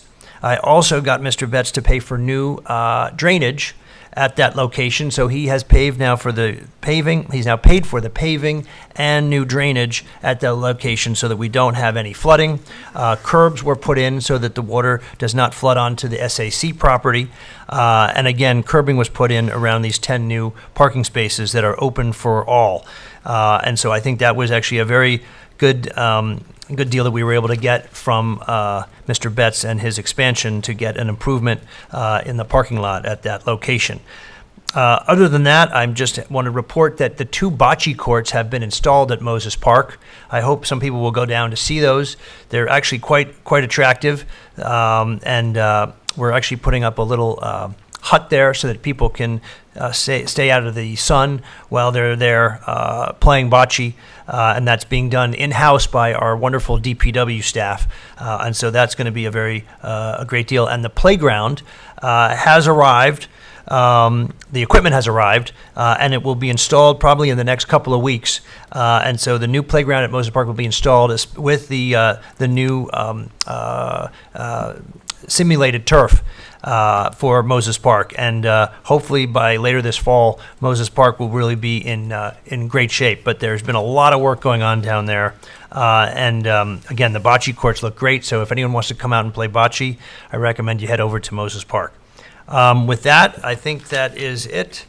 I don't think we have anything else on the agenda, so I will make a motion to close this meeting of the Village Board of Trustees. The time now is 9:07. Do I have a second? Second. All in favor? Aye. Aye.